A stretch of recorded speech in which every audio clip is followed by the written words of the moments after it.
yo, man, them fry up and twist out. Like, it's like, bro, hold on. Fry ice skull crack. It's like, hold on. So wait, what do you mean the attempt? Do you feel like he didn't deliver? No, we can watch the clips. I appreciate the attempt. We can discuss it. Don't worry, we'll watch this after. Like, I think it is like he prestiged. He went from the boy to Iceman. Think about it, boy, Drizzy, man. Drizzy, give this guy a follow, man. Give this guy a follow, man. Like, you know what I'm saying? This guy is the new OVO lawyer right here, man. Bro. Thank you for this video. Very enlightening. What's enlightening about it, man? That's a bot, bro.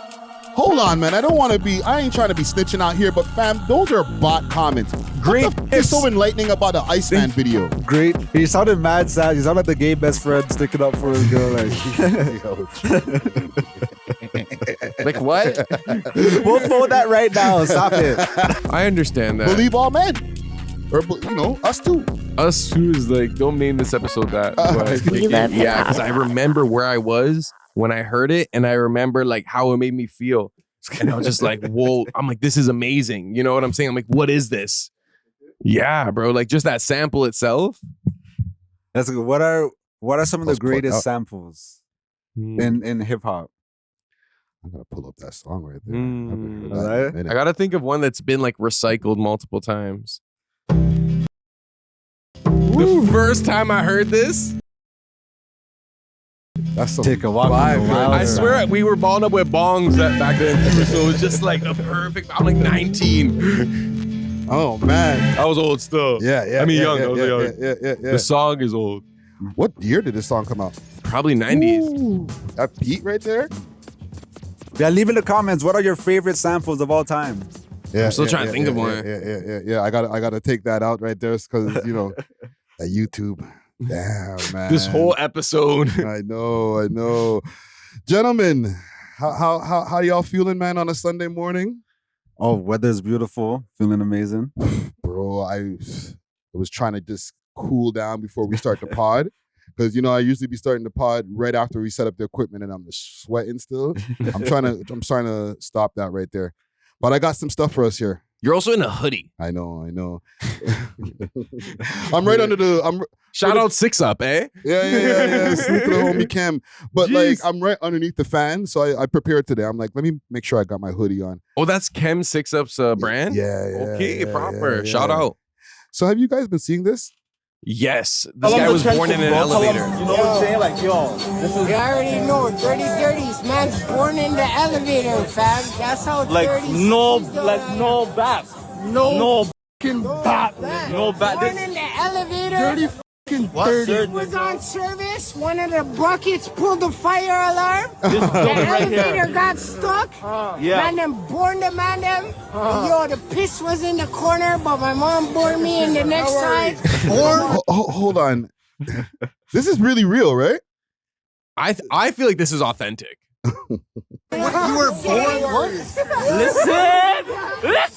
Listen, bro. He's co-signing it. Yo, authentic, bro. This is not no fake story, eh? Your mom gave Well, there birth it to you is. in the Yo, elevator. buddy. Elevator, baptized in Warden Woods. Warden Woods. Is this around Teesdale? Man, Yo. them gashed me in the... Instead of beating them and them into the gang, I told him, yo, beat them and them up. This guy said, nah, you're too no cool. Fam, let me get this straight. So your mother gave birth to you in the elevator in Yeah, the because hood. one of the buckets pulled a fire alarm. You know, once you pull the fire alarm, the Everything shut elevator's off. stuck. That's why one of my legendary bars is, yo, don't get upset when I pull the fire alarm and you get stuck in the elevator.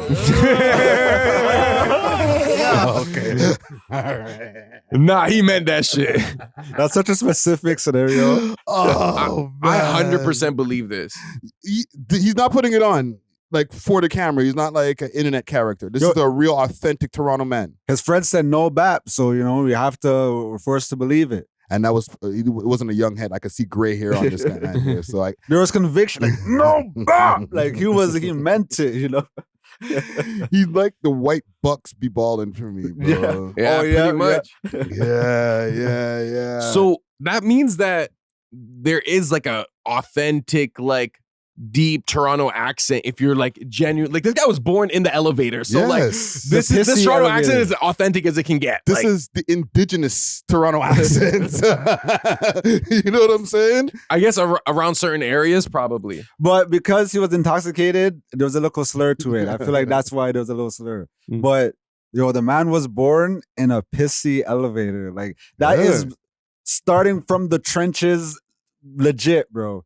And that's how he sounds. Exactly. Like, if you're a trench baby, as they call them, like this is what a Toronto trench baby sounds like. He's a white youth.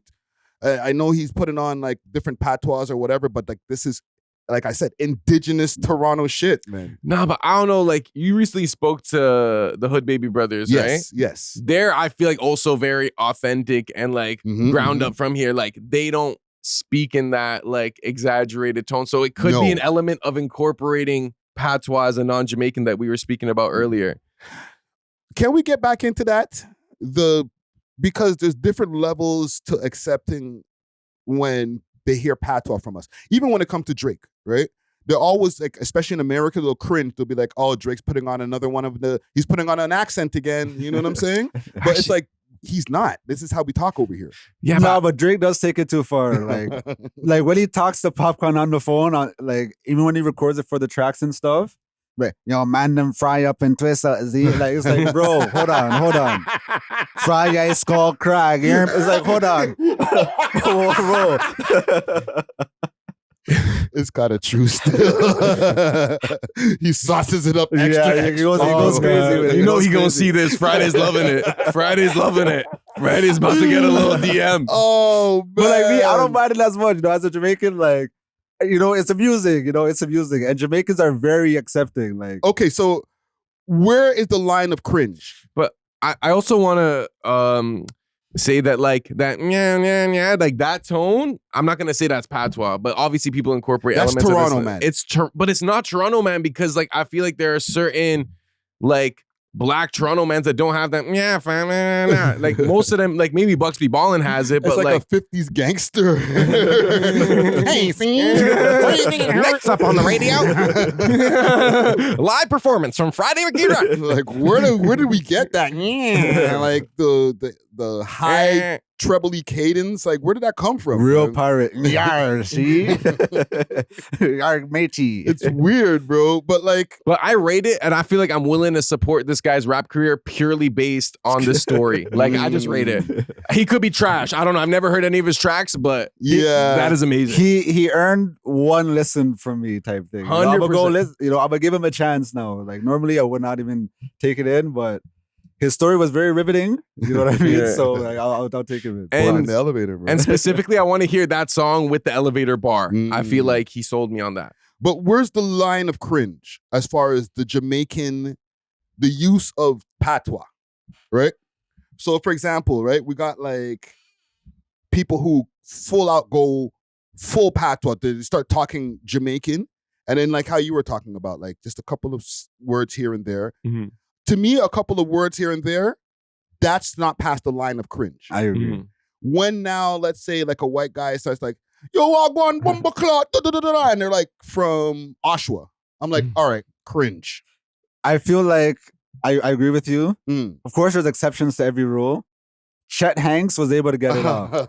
Chet Hanks was able to get it off. Still. We clowned him, bro. No, but the thing is, it aged well. Like, I feel like now he has like positive aura from that, you know, especially from black people. Exactly. At first, at the very beginning, it was cringe, but I felt like because he stepped into it and he actually like showed love, he was able to get away with it.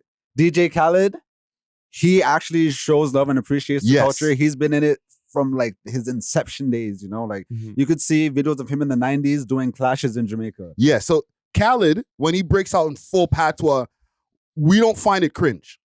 I don't personally. I don't personally neither. Sometimes it's kind of borderline, but then for the most part, I don't because of that history. Right? Exactly. So then there's levels to the shit because there's certain mans who, like I know different white guys who were like dance hall DJs from Montreal and different places, right? So like they have like, I almost thought they were Jamaican at one point. Then I found out, no, you were born here. You know what I'm saying? So like there's levels to it, but I don't find them cringe. I feel like it it just comes depending on how you sound, because there are white people born in Jamaica, there are Chinese people born in Jamaica, Yes, that have the legit accent, and then when they speak, like you don't second guess it. Yeah, but I feel like if you just don't sound genuine, then it's just gonna come off cringy. That's just how But that's the thing. There's a difference because there's white Bajans, white Jamaicans, all these different, and when they speak. At first, somebody might be like, yo, are you putting it on? And then they tell you, oh, wait a minute, I'm born in this place in Jamaica, and da-da-da. And you're like, my bad, right? But because of that, I think there's other white guys who are like, because there's Jamaican white people and whatever, I could get it I off. could maybe slide through, and they might think that I was just a white guy born in Jamaica. Yeah, but why would you want to do that? You're going to get tested, like right away. Like you'd have to live the lie like fully. Well, that's what I'm saying. Like if you're going to go full patois instead of just a few words, you go full patois. You have to have a story to back it. No, man. facts. You can't just be like, oh, I just talk like this because I came from Pickering. Like I couldn't imagine trying to put on a Russian accent and go on like I'm from Russia. You know what I mean? Yeah, that's weird. I do want to say this as like someone that likes learning languages and like the linguistic element. Like for example, when I see our Spanish friend, like I'll always try to practice my Spanish with her, and it's almost like one like respect in a sense, but it's also like I guess like being included in a sense, like and when people speak to you in your first language, it like connects with you differently. You know what I'm saying? So if people like, I'm imagining a reverse scenario, like if black people are coming up to me speaking Turkish the way white people are coming up to Jamaican speaking, but I'd be like, yo, this is sick. You know what I'm saying? But if they're only using a 1-2 term and they don't really care about Turkish culture, Turkish history, nothing, they might even not like Turkish people for real. Then I'd be like, okay, like, yo, where's the line? But if you like pay your dues, as we were saying, or like show that genuine like attempt to learn, I feel like it's not cringe from that like linguistic perspective, because if I'm speaking Russian to a Russian person, my Russian's gonna be trash, but he's gonna be like, oh, like at least you're trying. At least you learned a little bit. Oh, this was good. Oh, you said that right. But Wagwan, good job. Like you made one distinction, one difference. Speaking in somebody's language, and then let's say using their accent. Exactly, so like if you just walked up to somebody and just started using a Turkish accent, like if I just started talking in a Turkish accent, people would start looking at me crazy. Are you mocking me? Exactly. It's mocking right away. I can't just bust off a Chinese accent. People are going to be like, you're being super racist, Bridget. But Jamaica, I think, not even all the islands, Jamaica's the only one that people want to mimic the accent. Jamaicans don't get offended. I'm not Jamaican, so you could maybe know more than me. Because when people come up to you speaking full out patois who are not Jamaican, no, I get offended still, and some do. I feel like it depends on the generation. I feel like the older generation was more accepting, and it's all about the intention. You know what I mean? Like sometimes when like the tourist goes to Jamaica, and then they end up on stage. You get the braids. Like people give them the forward, like there's that famous video of that Asian man on stage with Spice and he's giving her a wicked wine, you know what I mean? And people give him a forward for that because he's embracing the culture. But like, if they just came up to me like, hey, yo, Wagwan, man, what you like? I'm just like, dude, we're not on that timing right now, Well, I'm glad you cleared that up because I feel like people have been doing it for so long that I'm thinking to myself, aren't Jamaicans saying to myself, like, yo, what are you doing, bro? Like, you're not from my island. Even like a Canadian Jamaican, like, I would get kind of offended if people came up to me and just started talking in my accent. But I do think there's an element, I do think there's an element of like, I don't want to say survival, but your environment you adapt to. Yes. So if you're around a lot of Jamaicans and like we were saying, some Jamaicans, when they get around other Jamaicans, they'll turn up the patois. Right? Like you're going to have to pick up on it to adapt to your situation as a human. You know what I'm saying? And then whether you incorporate it or not is like, whether you're willing to take that next step of like inclusion in a sense, like you could just know it. Or it's like, if you incorporate it, you might get some brownie points in that like social setting. That's when black people start being cringe with their own heritage. You know what I'm saying? What do you mean? Well, like we're foreigners. Like if I go back to Barbados or if I go to Barbados because I'm not born there, they're going to call me a foreigner. So no matter how much of a Bajan accent that I can put on, there's still going to be, you're a foreigner. Yeah, exactly. You know what I'm saying? So like, I would imagine that there's people that come from these islands, like we were talking about earlier, like you're from Jamaica, but like you don't have the same patois as 30 something years ago when you moved here, from there, you know what I'm saying? So now when you start speaking to like a man like Vibes Cartel, his patois sounds like Jamaica, Exactly. and yours sound like an Americanized version, even though you're born there. Exactly. You know what I'm saying? That's when black people can be cringe with our own shit.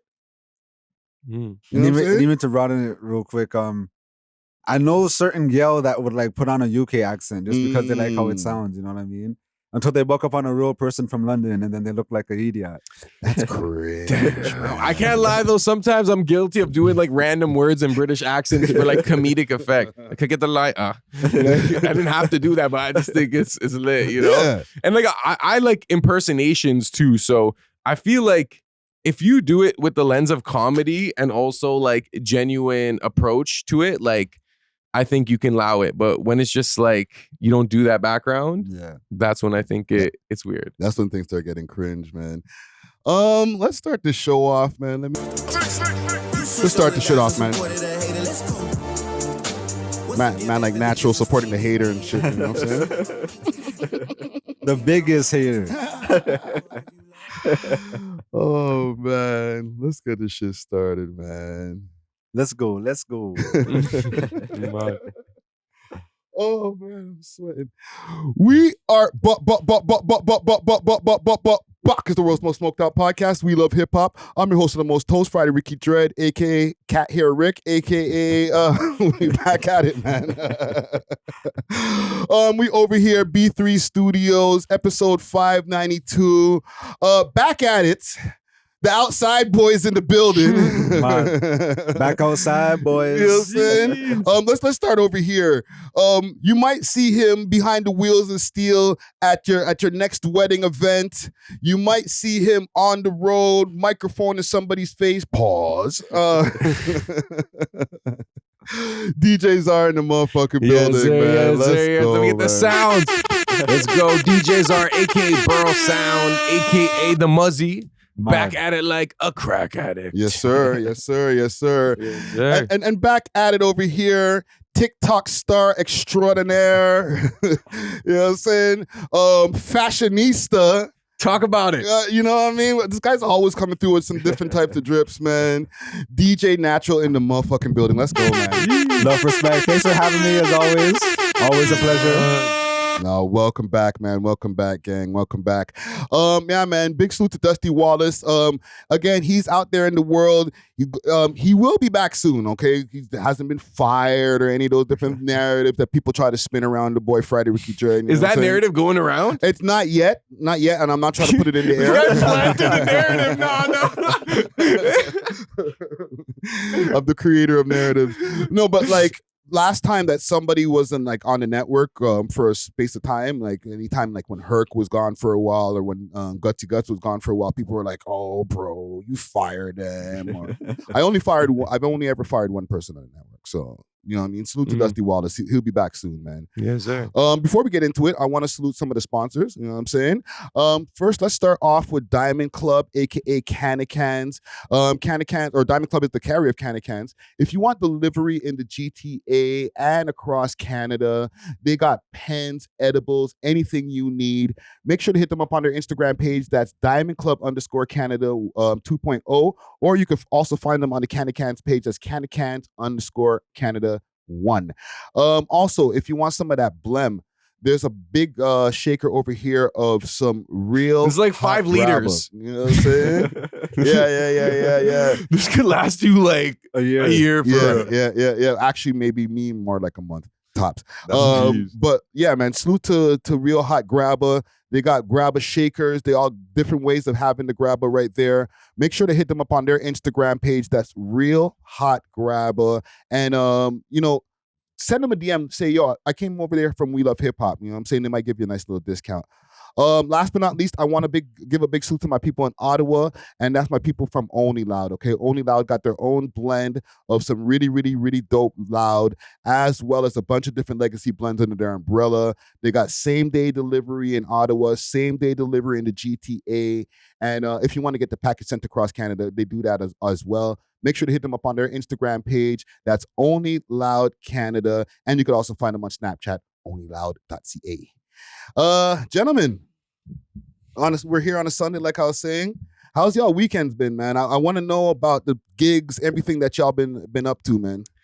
Well, I can't lie. I had a busy week. I was working every day. You know, this is money making season, especially for DJs. This is like right now things are good. You know what I'm saying? Yeah. Wasn't looking like this in like the wintertime. You know what I'm saying? So just been working, and unfortunately, it just seems like this was one of those weekends in the city that you had to be outside. Like everything was happening at once. Yes.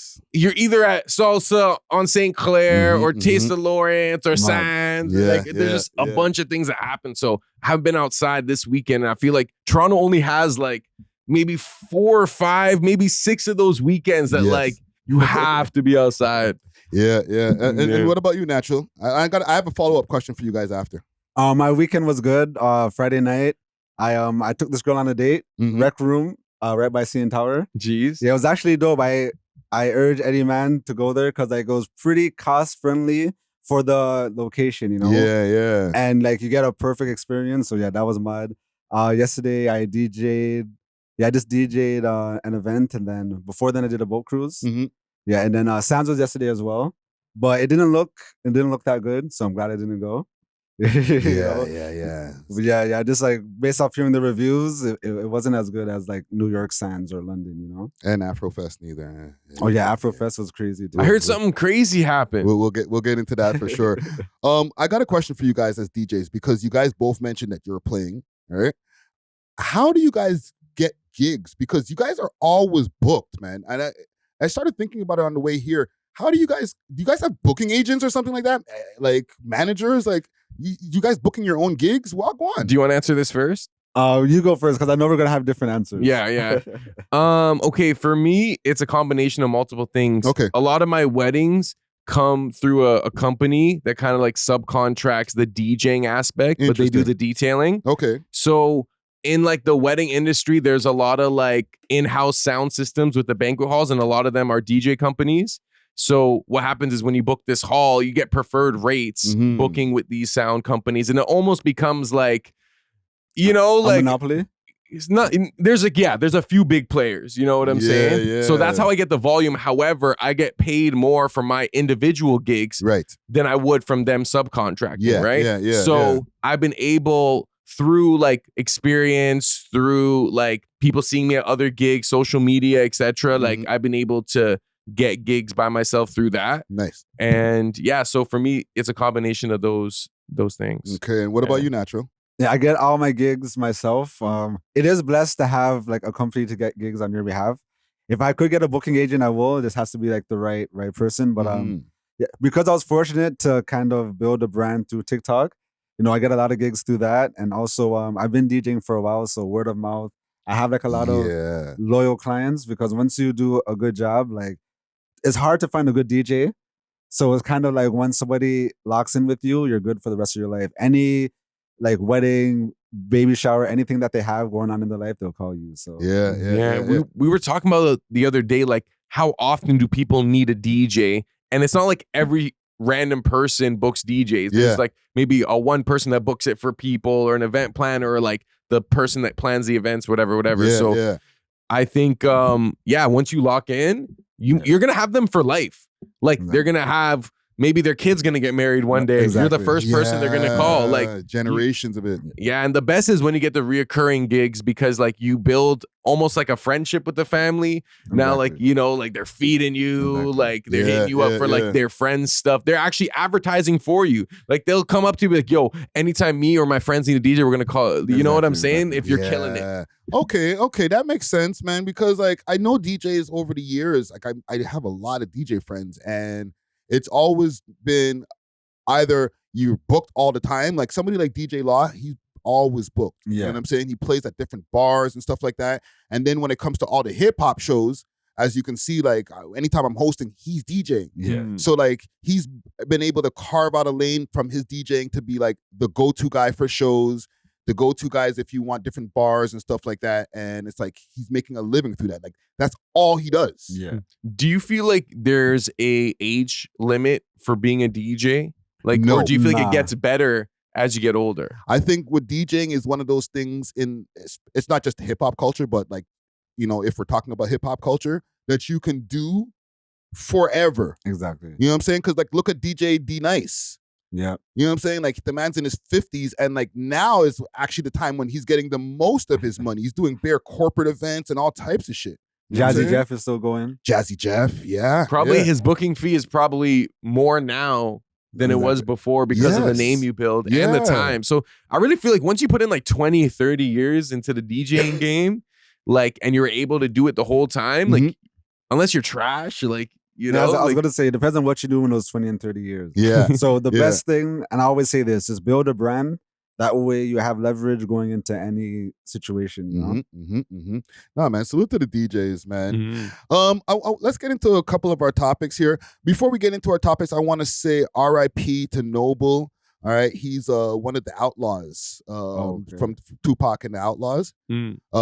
Gentleman passed, I don't know what he passed away of. Let me just pull up the homie Deuce Deuce's page from Concrete Mob, because he was very close with him. These are like old school guys that you might not be completely aware of. So this gentleman right here, I'll post a picture on the page here. So this is the homie from the Outlaws, right? Noble. He, like, him and Tupac were like down from back in the days, but I'm not sure exactly what he passed away from. I'm sure it's like natural causes because he was dealing with his own like health issues and stuff like that. But I just wanted to put that out there. R.I.P. to Noble, and condolences to his family before we get into our stuff, right? He's not the most popular guy in the scene, but he had a verse on Hit 'Em Up, right? He was one of the people on Hit 'Em Up, and he's had a few other verses with Outlaws. You know what I'm saying? Which was his verse? I'm not sure. Was he the get out the way, yo? Get out the way? I was thinking that too, but maybe not. That could have been. I listen. People are gonna try to take my hip hop card away. I don't remember right now, man. But once again, R.I.P. to Noble, man. But as far as like the topics that have been the main topic of this weekend is the Drake stream. Discover Canna Cans, where quality meets innovation. With over 24 premium strains, each carefully sealed in our signature cans for maximum freshness. We're redefining the cannabis experience. Trusted Canada-wide for consistency and reliability. We deliver the product you deserve. Elevate your expectations and explore the difference with Canna Cans. You can find Canna Cans on Instagram at CannaCans_Canada, or you can find them on the Diamond Club page, DiamondClub_Ontario. Make sure to use the code WeLoveHipHop on the way out and get yourself a little discount. Salute to the sponsors. Cheers. Have you guys seen? Well, actually, I know that you guys were watching the stream before. I literally just watched it. Yeah, I watched it while it was happening.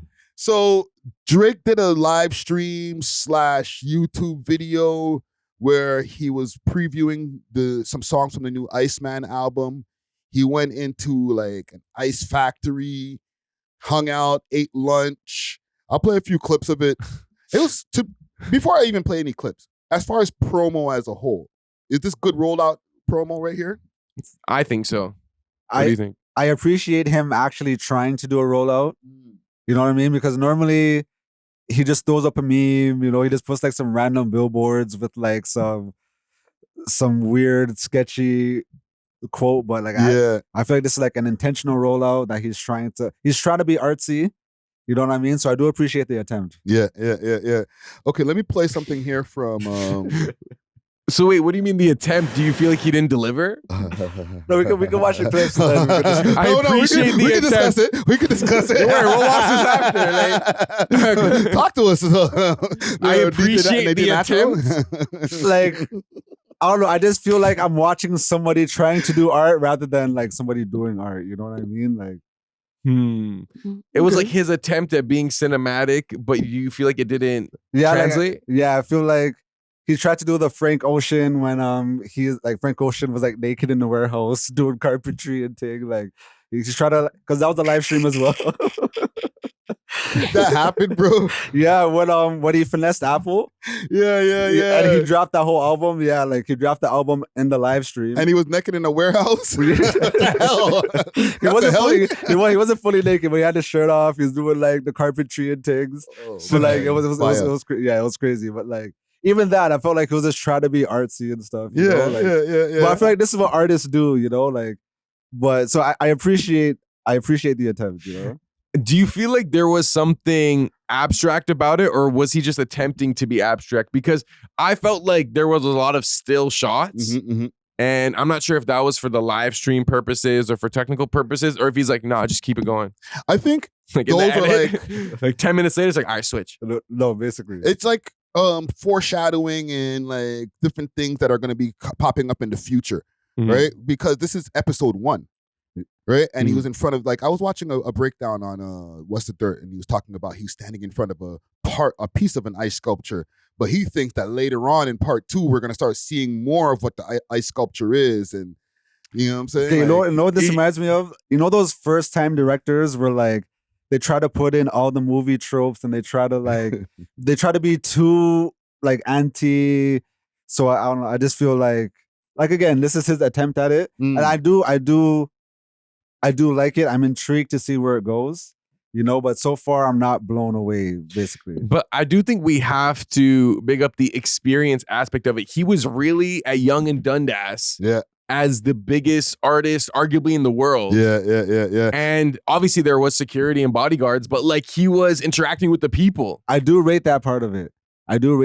And there's been other rollouts where I remember, which album was it? When he was throwing the shirts out. I think this was for Certified Lover Boy. Could have been. Yeah. Certified Lover Boy. They were driving around downtown and then just throwing out shirts. Yes, I do remember that. It was like OVO Mark and all those guys. Yeah, exactly. Yeah. Even I was downtown at the time, so I ended up just pulled up, got a shirt. I remember for Nothing Was the Same, they had the pop up and they were giving out signed merch and stuff. And so he has always, like, for his album rollouts, tried to do things for Toronto in that sense. Yeah. Let me play a little bit of some of what he got going on over here. I'm playing from like minute 18 because like the first 18 minutes was like you guys were saying, like, all those still shots and shit like that. But I'm gonna play him in his lunchroom here and when he went for his lunch break. I heard you sat up in your chair when this started. When the motion started, you're like, Yo, here's the thing too. He's doing some acting. This is foreshadowing to what he might be doing in the future. Even though there's not really much going on. He's not acting. He's already acting. Yeah. So like, why not?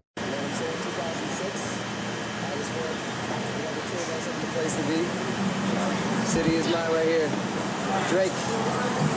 It's the future right here. Gonna lock T.O. down for the next 15 summers. God, girls, and music.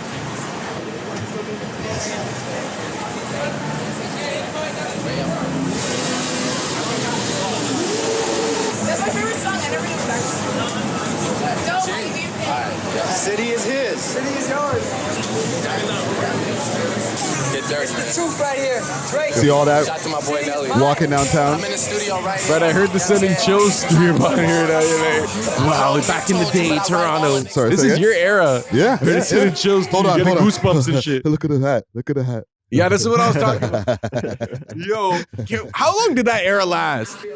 Oh, what, the hat? The hat era? Yeah. That was a good 5-year era right there. But yeah, he did all of that. He shows the video. You know, he's doing the little dances in front of the blocks and stuff like that. So like, I don't know. He called it 15 summers. Yes, that did happen. That did happen. You're saying the 16th it's done. He had the summer too or no? Okay, that's a good conversation that I did want to ask you guys. Do you think Drake has another run in him? Yes. Yes. Well, like, I mean, top, like, do you think he could top what he was before, or is it just like plateauing out? We're still lacking other people. We got Playboy Cardi. He's the main guy right now. We got Kendrick Lamar, who's in Drake's age group, right? But we don't have a bunch of other choices that are taking Drake off the top. You don't think Drake is still number one? I feel like he is number one, but it's kind of like what Friday's saying. He's number one because like there's just nobody else. Like there's nobody else challenging him other than Kendrick. Maybe Travis Scott. I don't think Kendrick's number one. Like, I think now, like, even after Kendrick, quote unquote, won the beef, which he did, you know what I'm saying? No, I still think things readjusted. Yeah. I don't mean number one as like, oh, like you're the main guy, but I just mean like Kendrick is up there. But like Friday said, because Kendrick is old like Drake, like I don't know. I just feel like there's no like new blood that is rivaling Drake. Yeah, like they used to say NBA YoungBoy was gonna be the person to knock Drake off his spot. No, that didn't happen. Chance, that was crazy. Chance the Rapper, that was insane. You know what I'm saying? Like nobody has come up to the ranks where they're consecutively just always running shit like how Drake does. But is that even possible in this climate, like where we are in social media and stuff? I think he might be the last to do it. Yeah, I think because of the era that he originated in and how he was able to transition early on when everything was moving to streaming. Now, if you're just starting where streaming is today, good luck. You know what I'm saying? Like you're here today, gone tomorrow. But like he was able to see it from like CDs to like early streaming to like getting on that wave. So longevity as well. And he's part of that generation where there was still room for a main guy. Now there's so much stuff and the attention span is so short and songs are shorter and everything that it's like nobody cares about having a main guy. They just want their music for like whatever speed ingestions that they have and then they move on.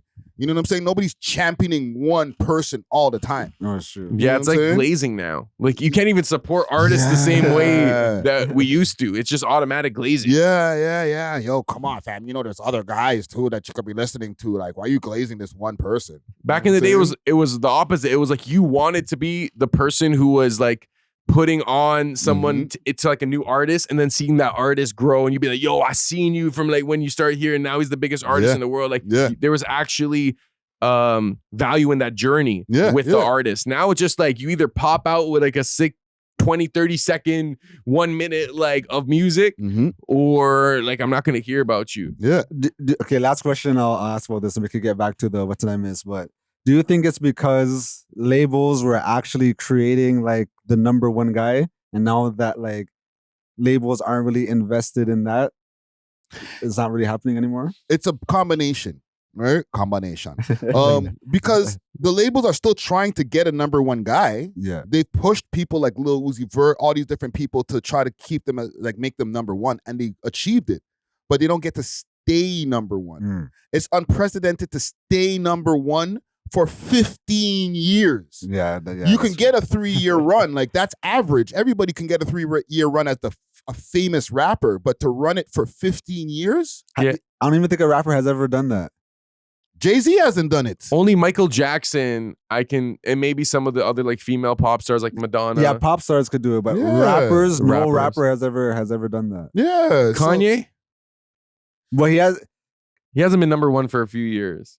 Yeah, and even now, like, I'm still a huge Kanye fan, but Kanye is, you know what I mean? Like, he's nowhere near his peak. And we're living long enough to see him falling off, right? We haven't seen Drake falling off yet. Like, I know he had his year last year and whatever, it was because of the battle, but it wasn't like all of a sudden his music wasn't hitting. Like, if he didn't battle Kendrick and then like he just started dropping stuff and it started dudding.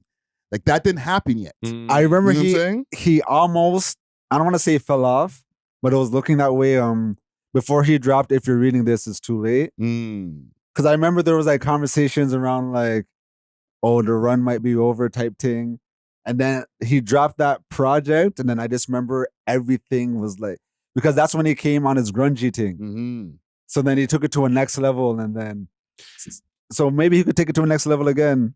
Yeah, like we weren't seeing him like naturally die, but someone tried to like off him. You know what I'm saying? Like, but he survived it. Yeah.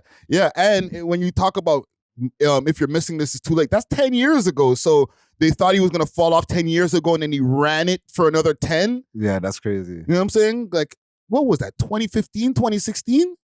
Yeah, around there. It's 10 years later.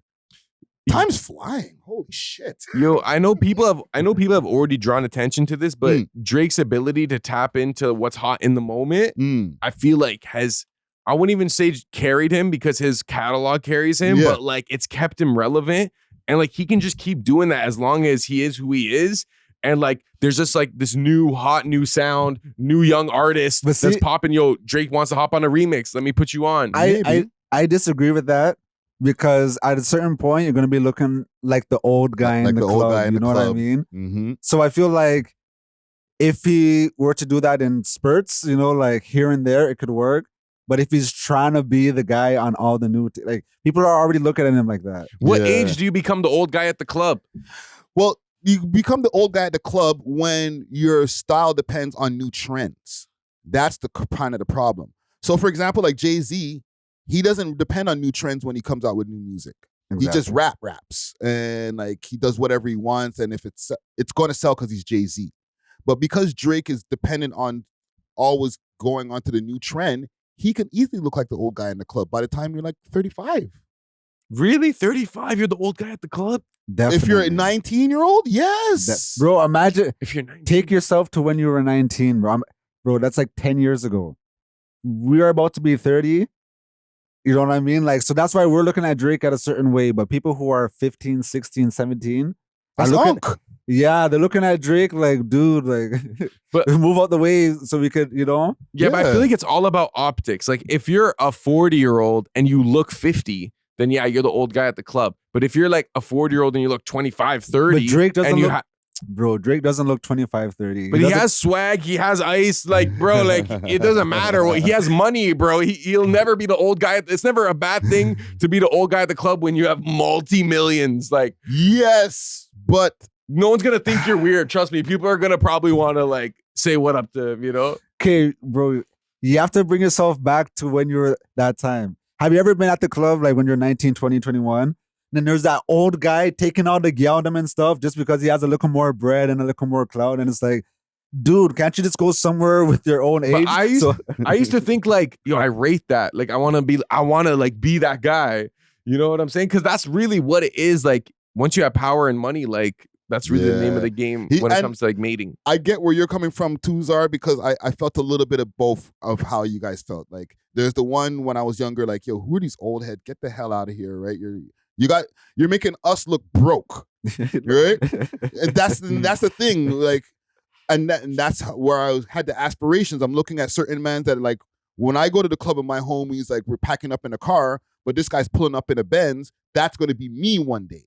Yeah. So I get both. You know what I'm saying? But I feel it looks more lit when you're 30 doing that rather than if you're 50 doing that. Yes. It's like, okay, bro, like, you had 50 years to get the beds, then you got it, dude. Yes, like, but Drake is not even 40 years old yet. Yeah, he's going to be 40 soon, but give him some time.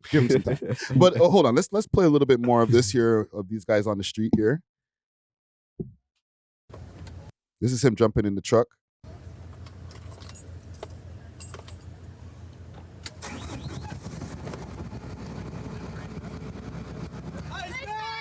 This guy's really in his blue collar game right now.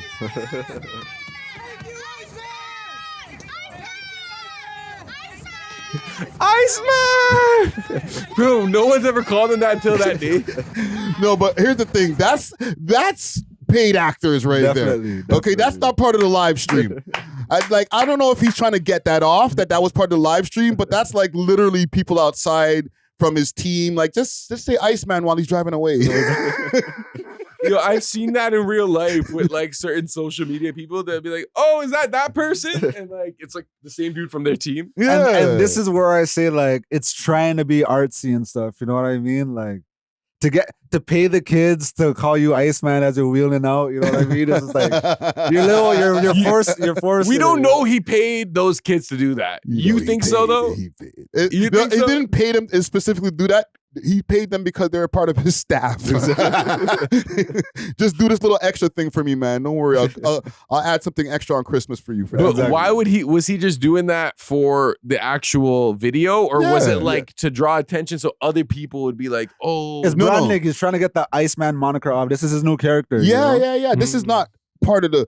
Don't get it twisted. This is not. Oh, I'm out on the street yet. He's still in the parking lot. You know what I'm saying? So he's still at the place. So it's like, okay, get the people at the place to say, yo, Iceman.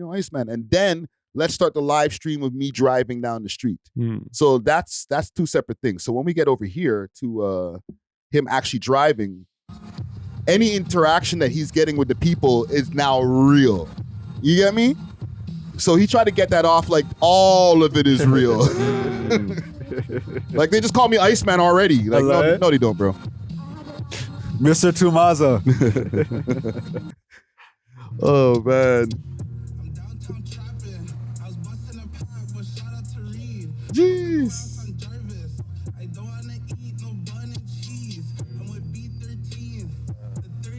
So he's there driving through Chinatown. He's made his way around, right? I do rate this though. Yeah. The fact that he's actually driving, showcasing the city, I do rate that. Yeah.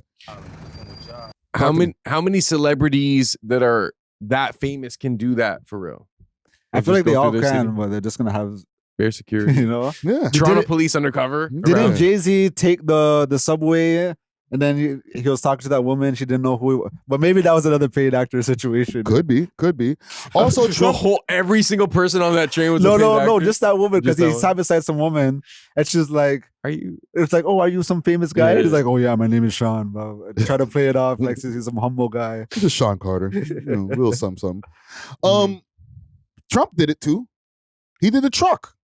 Didn't he just do the truck thing during his campaign? Oh, he did, yeah? Yes. Didn't he pull up in I forgot what kind of truck, but Oh, and he did the McDonald's? yes. Where he worked in McDonald's for a day? Yeah. You know how you came up from like that promo team kind of era? Mhm. I feel like your generation, or like even slightly after, like you guys understand like street level marketing. Yeah. And I feel like Drake, because he comes from that generation, like he's been able to like utilize that. Because in some ways, like he doesn't have to. Like I feel like he's doing it because he knows it's going to be beneficial. But like he could just be one of these artists that's just like, put an IG story, new album. Exactly. And he could do that and it would still work. He did that a few times. Bare times, not Yeah. even a post, a story. And it's a cryptic story. Like, But then it begs the question, because you said he doesn't have to. Does he have to now? Post 2024? I think it definitely does. And that's why I feel like I'm not sure how long his run could continue. Because I don't know. I feel like when Drake drops, it feels differently than when he did before. You know? Tell me why. Tell me more. I feel like Drake used to break the internet every time he dropped. And now it's like, yeah, you don't have to run to it, like, bro, you said you just watched the live stream, just before we started this. Like you weren't running to the live stream like when Drake was in his prime as you would have, yeah, but I also think that comes with me getting older. And like, because I remember there was one part we're watching it and he's just driving. And I look at Nacho, I'm like, bro, like, I can't, like, as a grown man, like, why am I watching this guy, like, just driving? There's no dialogue. There's nothing. He's just driving. Like, I should be doing something. You know what I'm saying? Like, I have other things to do in my life. But if it's significant or if, like, I have to tap in, I'm going to tap in. You know what I'm saying? But, so if it wasn't for work, you wouldn't have tapped in that. That's the question I have. Yeah, but that's not because of Drake, like, having a downfall. I think that's just me and like my mentality, because I do think it is culturally significant, and I think it will increase the influence of his new project, especially within the city. But I don't think he has to do it. I think he's at a point now where he's maturing as an artist, and he feels like this is kind of the legacy or like the art he wants to create. Maybe this was like a personal, like a passion project. He's just like, yo, I want to be like, yo, I show myself at Young and Dundas one day and then I'm driving through it again, like. So Iceman is the matured version of Drake?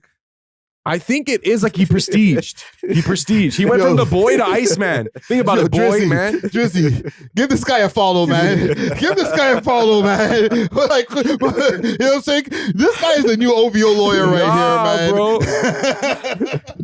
I'm just trying to, put myself in his shoes, like, because it takes effort to make these type of like videos and stuff. And he's spending money. He has staff. He has bodyguards. He's putting himself at risk. I could tell there are certain parts where like you're not going to be super comfortable with like being swarmed, because like your natural instinct is to be like, are there any threats? You know what I'm saying? Yes, but I think that this is because he's doing all this effort and putting all this trouble and getting all this security, because I need this role I need this shit to hit. And if I don't do it, if I just do my old school tricks where I just drop it on the same day or the night before I put an ad up, it might not hit the same. And I think there is something to say about the rebrand from the boy into Iceman. Maybe he feels like he's shedding some like the skin of like the boy. Like now I'm a different person. This is like post, like for real. Yes, but he could have told us this. Sorry to interrupt you, Matt. He could have told us this in one day, like he usually does. You know what I'm saying? Exactly. But he's deciding to give us like this longer rollout. Hey, this is on the way. Kind of like Scorpion. You know what I'm saying? Because like I need this to hit. Literally.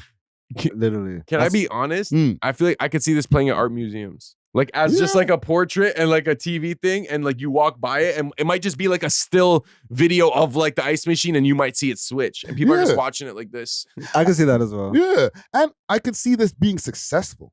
Like this new run, I think people are anticipating this. People want to hear this. People definitely do, you know, but I agree with you in the sense of he does have to roll it out. He can't risk the numbers not coming back a certain way, you know, because deception is everything.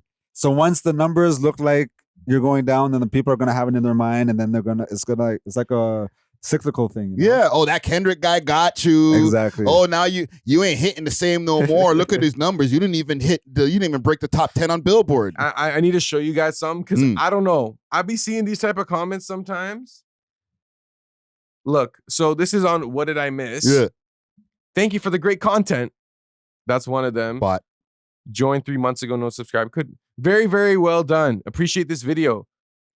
What fantastic video. Really appreciate your effort. And keep in mind, it's just a picture that says, what did I miss? But maybe they're talking about the song. Great video. Really enjoyed it.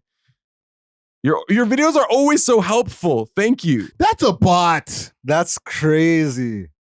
Only one comment on Drake's page ever. Thank you for this video. Very enlightening. What's enlightening about it, man? That's a bot, bro. Hold on, man. I ain't trying to be snitching out here, but fam, those are bot comments. Great what the fuck is so enlightening about the Iceman video? Great tits is crazy. Tips. Oh, that's just a great tips. What tips? What did we learn? You explained this so well. Thank you. That is insane. Yo, and this was 20 minutes ago. That's heavy bot comments, bro. But I don't know if it's him botting it or like someone else botting it. It's a team. But everybody in the industry bots. You know what I mean? Like, that's just how it goes, bro. You just earned a new subscriber. Imagine saying that to Drake's official music account. That is insane, bro. But even on Drake's story, like, he was really pushing the video. Everybody go rewatch the stream here and all this next stuff. So I don't know about this whole thing with the bots, bro. The editing is top tier. Seriously impressive. And this isn't on the official like video. This is just on the picture of the song. So this is on Instagram that you're looking at? YouTube. This is on YouTube? Oh my. So I'm not gonna lie, this ish week is F. That's not that's a bot. real. That's not a bot. Damn. So okay, hold on. We need to expand this for a second, and we're gonna get to the part. We'll get past the story in a second. But we need to discuss the songs as well. Yeah. What's up with the bots, bro? Is he putting these bots on, like, not him, but like, is this Drake's OVO responsible for these bots, or is it just the nature of the internet? You know, you got something popular online, bots just tend to cling to it. It's like it's like I was saying. I feel like Drake doesn't have the same pull as he does before. You know, like the same way how you said you weren't gonna check for it. I feel like millions of other people say, I don't really care to check for this. I didn't even watch it because I was watching Act stream and Act decided to watch it. That's how I ended up seeing it. You know what I mean? And like, even during it, I could tell Act wanted to click off so bad because the first 20 minutes was just dead silent. There's a few times where I caught Act like, yo, I'm about to click this off, but I love Drake so much, so I could never do that. I'm like, bro, you caught yourself. You caught yourself, but I know how you truly feel right now, bro. Is it really like that, bro? But I think anyone could buy bots for a video. Like a hater could like copy and paste that link and put it to like one of those fake bots and make it seem like Drake is buying bots. Give him the follow, Drizzy. I'm only laughing because when people accuse Kendrick of the bots, that's what the K bots would say. Yeah. So now that you're doing it for Drake, it's just funny how like no, because even on IG, bro, sometimes we have viral posts. Yes. And people, you will hit me, Drip Room will hit me like, yo, like, did you pay to bot these? I'm like, no, I just posted it. But like, he's like, yo, some people will try to get your page packed by like sending bots. Yeah, and I get bots under the YouTube comments sometimes. Not that many, but I've seen like botted comments, especially for like crypto stuff. Right away when it's like, hey, great video, and by the way, exactly. I'm like, all right, get rid of this comment. What about I'm Tyler, Ice Swollen members? Is that a bot or he's real? I think he's real. He's man. been real. He's been at it. Yeah. Tyler, what up, man? Big up Tyler. I think he's real. He just has the same comment all the time, man. For real, You know what I'm All he saying? comments on for a while now, probably years. I'm Tyler, Ice Swollen members. That's all he writes. But we remembered it. Yeah. But I don't think he's a bot. But No, he's real. I'm very concerned about the bots. Let's move past the bots. There's one last part. You would bring it to this part. Oh man. Whoa. So where? So what then? So what then? So what then, big dog? Don't look away now, pussy. Don't look away now. Don't look away now. Don't Bad get man shot things. now. We'll fold that up right now. The lawn chair. Stop it. Hold up. Yeah. It's near my old crib. Blessings. Big up yourself.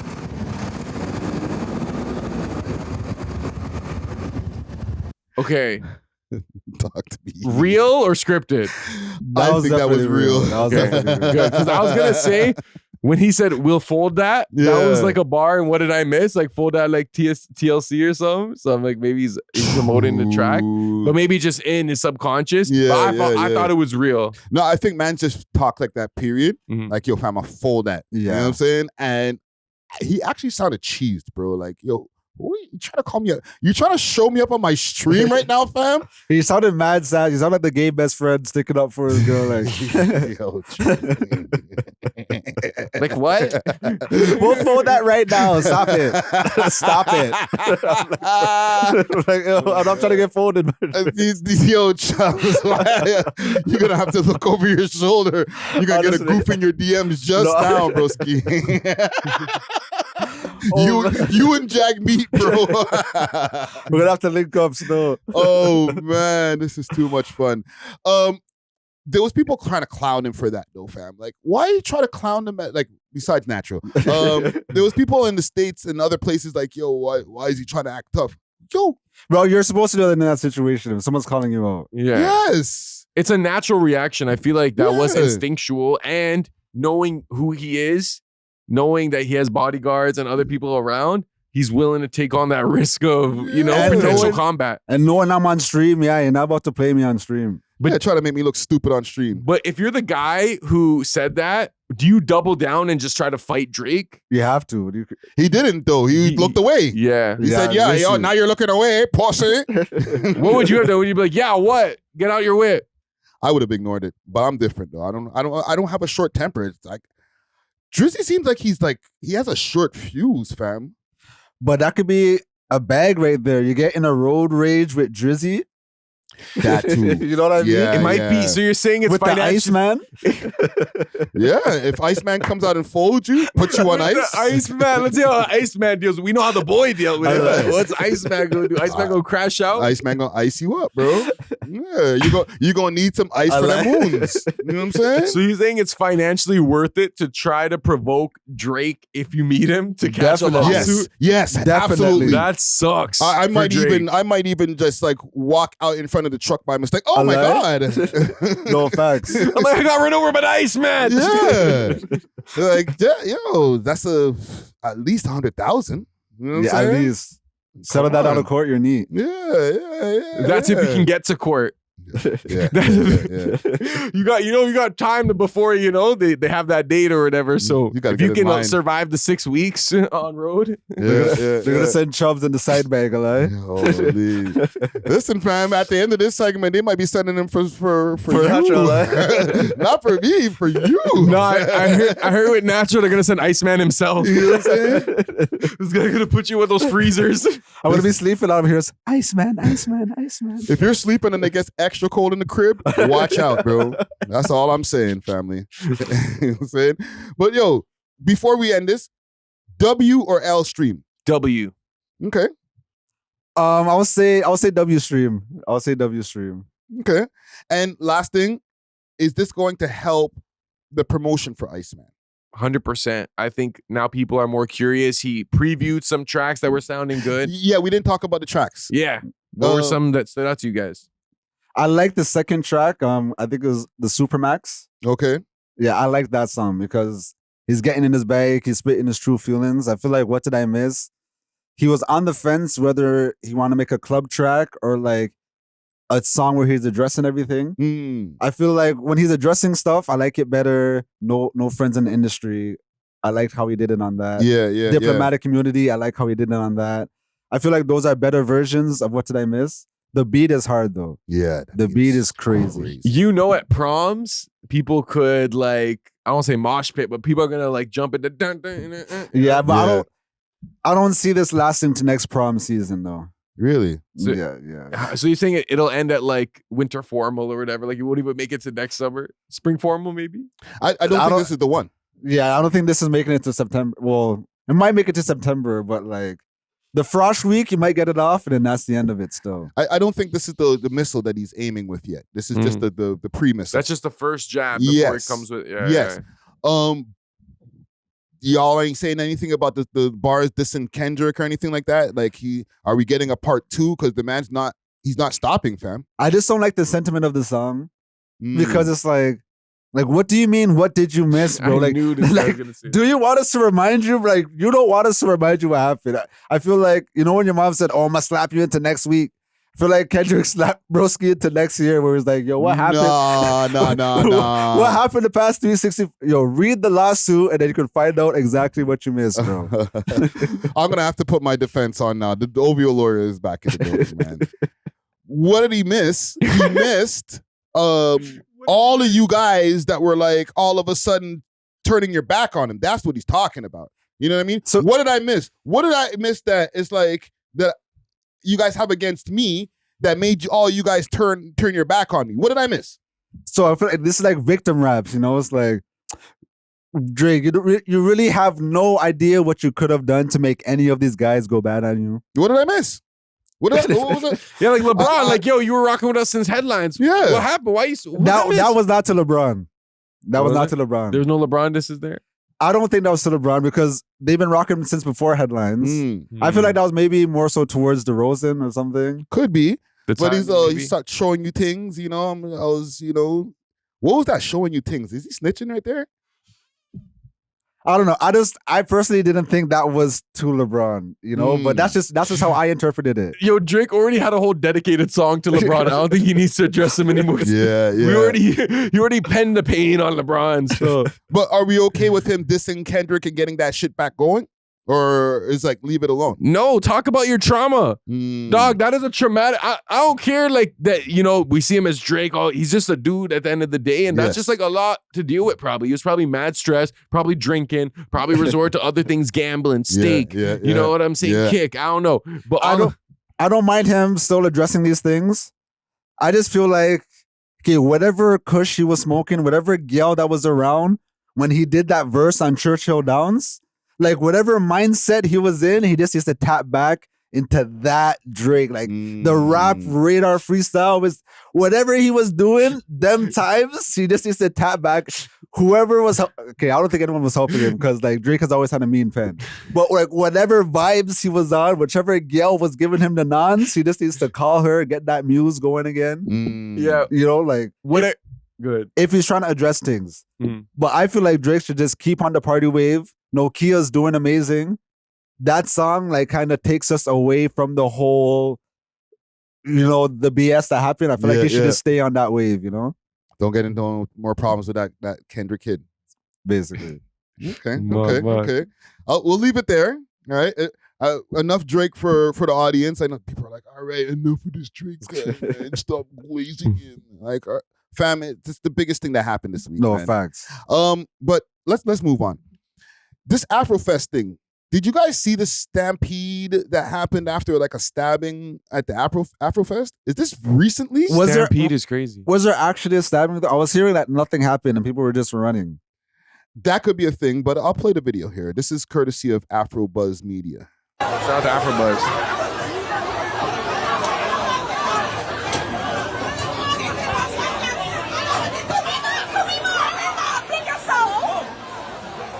Ladies and gentlemen, we're going to ask you to leave the place. Have a good night. Let's all leave. We love hip hop. Make your way out.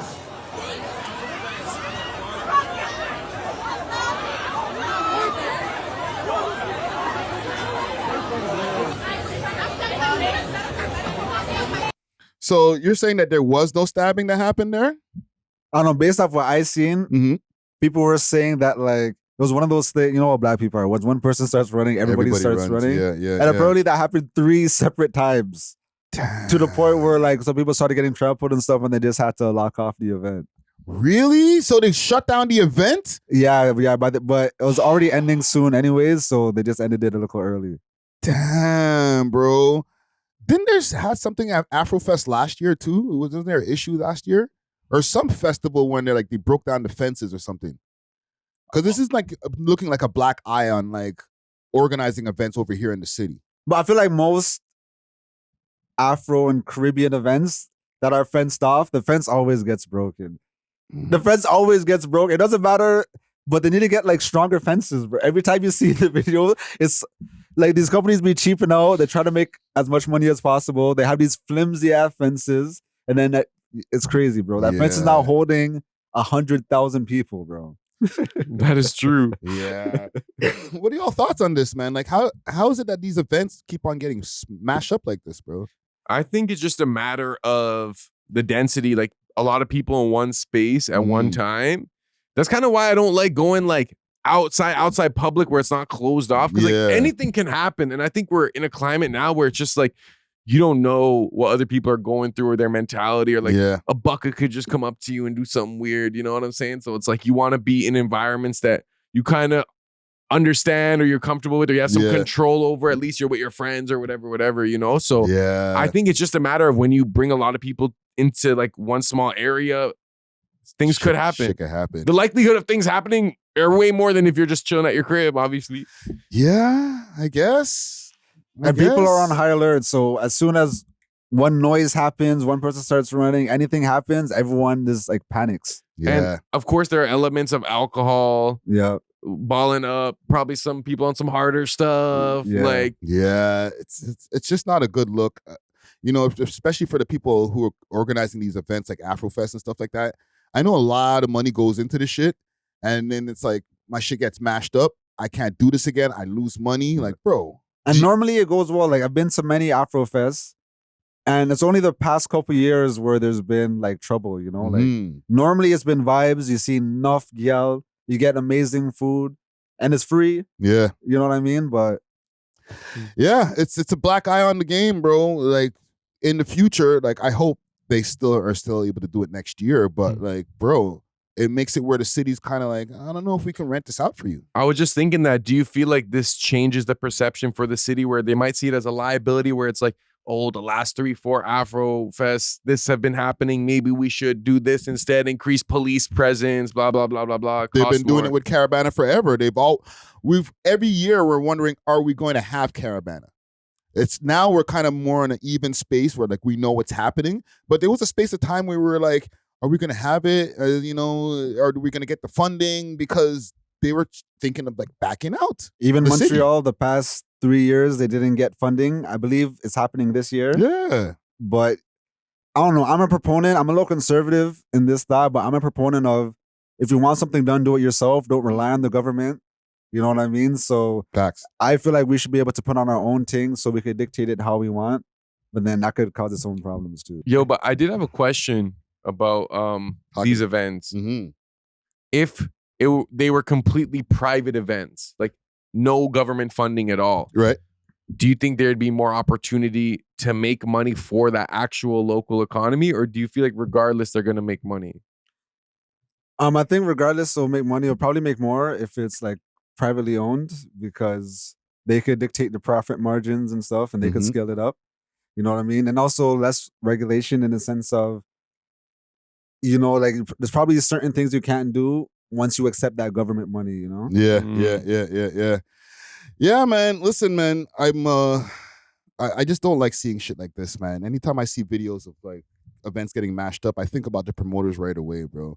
I think about the people, obviously, but the promoters is like, bro, I spent mad money. Some promoters deserve it though. Like the Kingston Fest promoter, that's what it was, Kingston Fest. Yeah, he deserved disaster. And then he tried to finesse again, you know what I mean? Wait, like, what happened with that? It was just like poor planning, poor execution. Yeah, sound got messed up.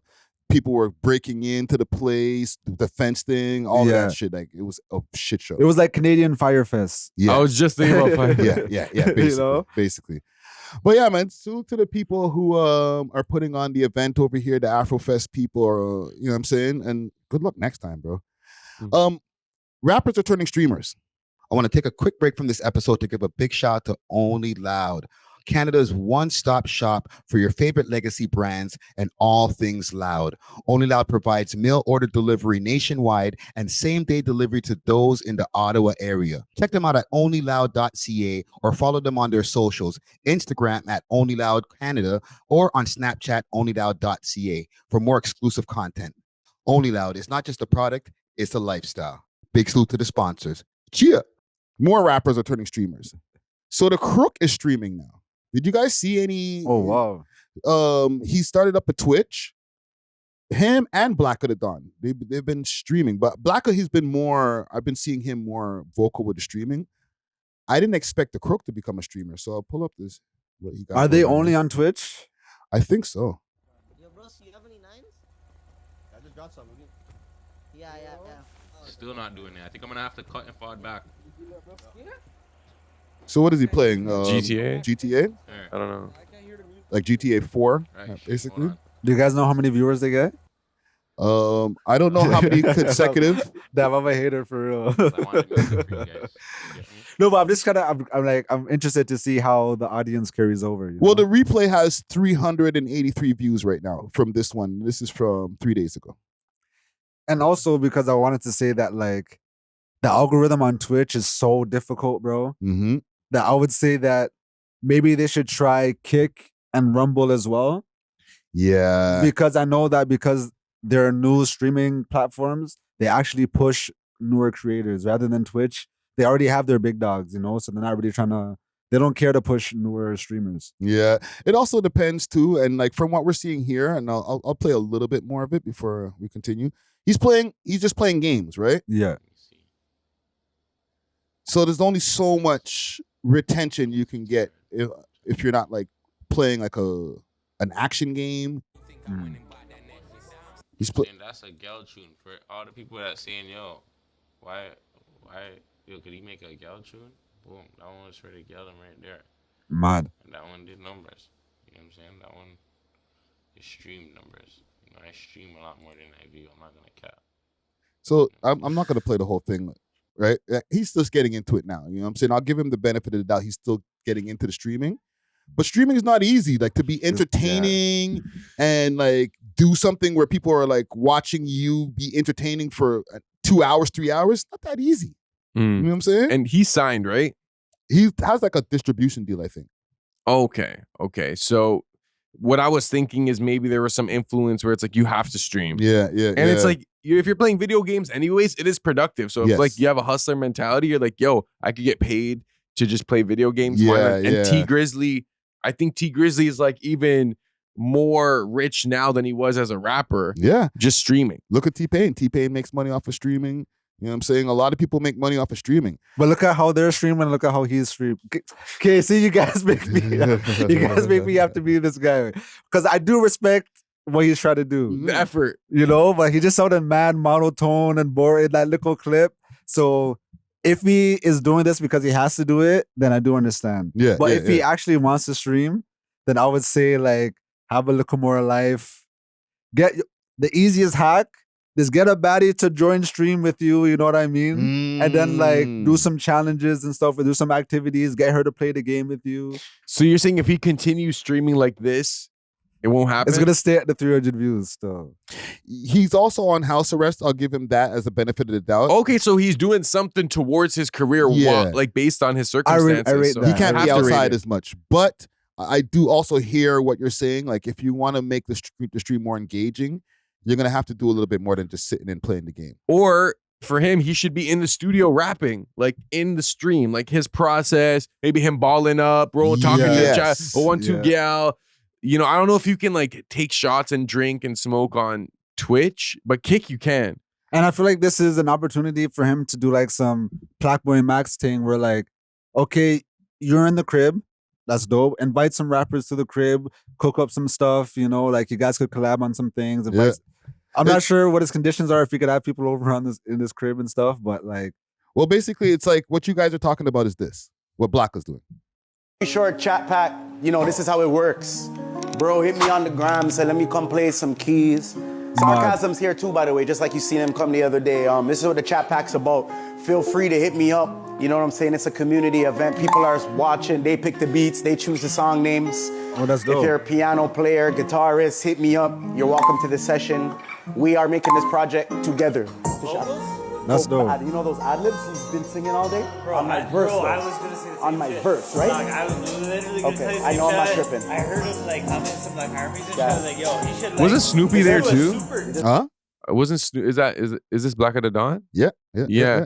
Wasn't Snoopy? I think Snoopy was there too. Snoopy pulled up to one of his streams. He's been streaming for the last a few months, and he's been making music on the streams. That's dope. I rate that. I want to pull up. I rate that. Yeah. It's. I think it's a good look. What he's doing with his streams, you know. Again, he's not getting as much like views and stuff like that as like a Blackboy Max, but I don't know. I think that's just a Toronto thing. Yeah, and it takes a while to build up. You know, like those mans have been doing it for years. You know. Yeah. You know who else has a good stream for real? B3. Yes, B3. We got be doing the streams crazy. He's recording, making beats, chilling. Yeah. So you guys should check that out. Is this where we're going with the rappers right now? Because who would have thunk that, like, okay, Black of the Dawn, I can see more, you know, transitioning into streaming and doing his music, but like Killer the Crook, like, or the Crook, like, that's a gangster rapper, bro. Here's what I think. I think as Canadians, we're late to the party. I feel like in America, they've been on the streaming vibe over rapping and rappers streaming. Yeah. We're still on like the vibe that they were on like a few years ago, where it's like IG and lives and like drama and blog posts and stuff. We're not into streaming yet in Toronto. Like, I know a lot of people that stream. I'll check it out. There's like barely anyone watching. And I'm like, why? Like, it's good quality streams too, but it's just like the Toronto audience is like, that's not our first instinct is to go to Kick or Twitch. I think right now there's more people from Toronto going to Twitch and all that because of these new streamers and like logging on for the first time. You know what I'm saying? Like they don't even, a lot of these guys don't watch Act like that. We watch Academics and stuff like, or we'll keep tapped in and stuff like that. But when Academics was doing his streams, I seen a lot of people signing up for Twitch for the first time, bro. And I'm like, wait a minute, like, and this is like 3 years ago. You know what I'm saying? Like, Twitch has been around for a long time. You know what I'm saying? And people have been streaming there for a long time. But I don't think Toronto, like you said, we're kind of late to the party. We're still on Instagram. Yeah. And I feel like the streaming audience, like people who would watch streams and do watch streams, they've kind of been I guess streaming has gotten so far where like you need to do more to maintain the retention now. You know what I mean? Like, people who watch streams, their standard is way higher and what they expect is way higher. You know what I mean? That's why IRL streaming is the next wave. Like, go outside, let me see what you're doing, man. Go eat some dinner, you know, interact with the people, or we're gonna get bored. No, exactly. Even with content, before you could kind of throw some things together, but now you have to be intentional with the content. You need the best cameras. You need actual quality content. You know? Yeah. I think when streaming before was like the boom, you could just be playing a video game. You didn't even need to show your face. It could just be your voice. Yep. You and your homies and you're playing, and people are watching you dying, sending you gifts, whatever. Now it's like, yo, you better have some stage lights. You have to have like good microphone. Like the game you're playing, your room needs to be the same theme. If you're playing a medieval game, you have to have the night suit on and stuff. Like, you need a Victorian woman bringing you tea. Like, it's crazy. But you know how that happened? I feel like the bigger streamers, their production quality got so much better that it created that gap. Whereas like before, when they were coming up, everyone was like the standard. Like all you needed was to play video games and like your own sauce. You know what I'm saying? Yeah. Well, listen, man, it's gonna happen more. We're gonna start seeing more streamers. Like if the Crook is doing it, Black of the Dawn, and there's a few other guys that is escaping my brain right now. Top five, right? Like, it's gonna become a trend. By 2026, there'll be bare rapper streamers. Do you feel like streaming has that, like, is it art? Do you consider it art? There's an art form to it, but I can't consider it art. It's kind of hard, man. Like, cause like it takes a skill set to sit there and talk for a bunch of hours. But I don't know. Art is kind of being pretentious. You know what I'm saying? Like, this is my artistry. Like, nah, bro, I'm sitting there reacting to shit. Yeah, I think if there's like an intention behind the IRL, then like you could say it was like an overall like art piece. But sometimes when I see these kids just trolling on the street, doing all that, and I'm like seeing the live stream aspect, I'm like, okay, that's cool, do your thing. Yeah. But like, is this like what the world needs? What's art is when like let's say Kaisenat doing the jail stream and setting up a 100%. whole production. You know what I'm saying? That's art. And I also think there's a difference between art and entertainment. Sometimes they can coexist. Yeah. But they could also be separate as well, you know? Yeah. Some shit is just entertaining crap. You know what I'm saying? Exactly. Yeah, And something is art, but it's not that entertaining. Yeah. Like the Drake straight up joking. I had to say it was right there. Chubbs, close in, man. Leave natural alone, boys. But yeah, man. Salute to the Crook and salute to all the rappers out there doing their streams, man. Quick Diddy update here. Because the case has been... Your boy! Diddy's free! Not free, but you know... Would you have been one of the guys outside of the courthouse with the baby oil? Oh, hell no. That's too much. That's too much. But the baby oil is crazy, but I would have definitely been with Shanji. You know, that's one of the very few live streamers that have been pro Diddy since day one. That's a fact. A fact. The escorts are suing now. Whatever. As they should. So I'll play a clip. There's the one escort. It's not the Punisher, the main guy. So good morning. I am Dave, the man who has just sued Cassandra Ventura for damages involved in the Sean Combs sex trafficking trial. Hi, Dave. And I'm looking through social media and I see a lot of the women out there, particularly black women like myself, who choose to victim shame me. What? And try to do everything they can to discredit me. I'm like, is that AI? Did he say black women like myself? The loss of the Sean Combs trial was a loss That's what I'm saying. to the Me Too movement and to hating women like the women who are trying to insult me. So let me tell you something, you women out there who would like to insult me. This is my story. I was paid by Cassie, Cassandra Ventura, for 8 years to be her male provider. I didn't have to be the best looking guy. I was the best in bed. And because I was the best in bed, guess what? I was given this arrangement. I was coerced. I was drugged. I was manipulated with promises of money and gifts for over a period of 8 years to continue to be this woman's provider at her expense and at the expense of Diddy. Now, at the time, legally, I didn't know my rights as well as I do now. I didn't create this conflict with Cassandra Ventura. She created it with me. She's the one who decided to bring up things that happened over 10 to 15 years ago to hold Sean Combs accountable for what was a partial truth. She's the person who introduced me to the U.S. Attorney's Office. She's the person who told the U.S. Attorney's Office about our relationship. So in essence, those out there who want to hate on me, who want to say that I'm attacking Cassie, you should realize the truth. That Cassandra Ventura, your idol, did this to herself. All right. And it keeps on going on like this. So, and in the caption it says, male escort worked for Cassie Ventura for 8 years plus, says she manipulated and SA'd him, gave him an STD, and secretly aborted his child. Males are victims too. I was about to say, believe all victims, right? Right? Believe all victims, right? Us too. That's the new movement. Us too. That's the new one still. Cause Is this the first of many? And who else can get sued out of this case? Because I feel like it might, especially for Cassie, because it's gonna be very difficult to get bread out of Diddy right now. But you know where you can get it? The shorty that just got 20 million, you know, especially if 30 million, because she got 10 from the hotel. Oh, also. yes. And admitted to what she did with who? Not only admitted to it, the government said that she is not a victim. You know what I mean? So if she's not a victim, then that means she is a co-conspirator. She's a part of it. You were not victimized by the law, so that means you were a part of it. You were there. You were paying it. You literally, you know what I mean? I don't want to say Ghislaine Maxwell vibes, but you were making all this stuff go down, so you are definitely a part of this. Yeah. To an extent. But I need to hear this guy's full story, because based on what I've heard, even just the soundbite, it's like, what do you mean she gave you promises of money for 8 years? Like, why'd you keep doing it? Like, why did you continue to, like, you obviously were banging her. You know what I'm saying? Like, if it was a problem, like, why now? I feel like the same thing that applies vice versa, where they say, oh, I had Stockholm syndrome. Oh, I needed the money for my rent. They coerced me. I know I had fully ability to leave, but you know, like coercion is like such a broad term that I don't know if it's the social norms, but when women say it, it feels like it makes more sense than when a man says it. Like, as men, we'll be like, okay, for 8 years they weren't paying you. Like, why would you keep doing that? Like, like your little job is a male escort.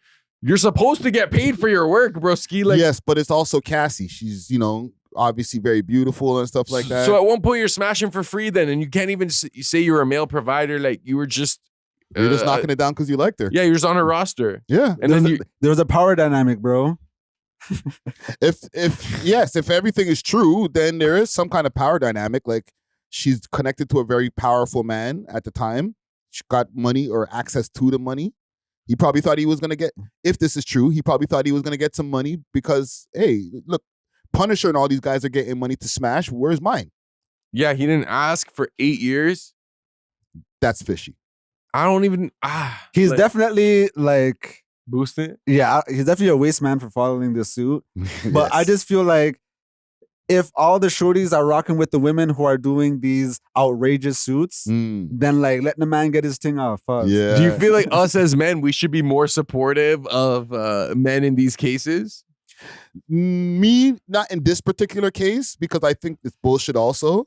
But if there are like guys who've dealt with stuff like, what's his name? Johnny Depp, or the next big black guy, Terry Crews. Remember he said he got touched. He got essayed by like some rich white CEO or something. Yeah, so like everybody clowned him. Like, come on, bro, you big as shit, bro. Why didn't you do nothing, man? Well, come on, bro. It's like, nah, bro. Like, I'm not gonna lose my job. Power dynamic.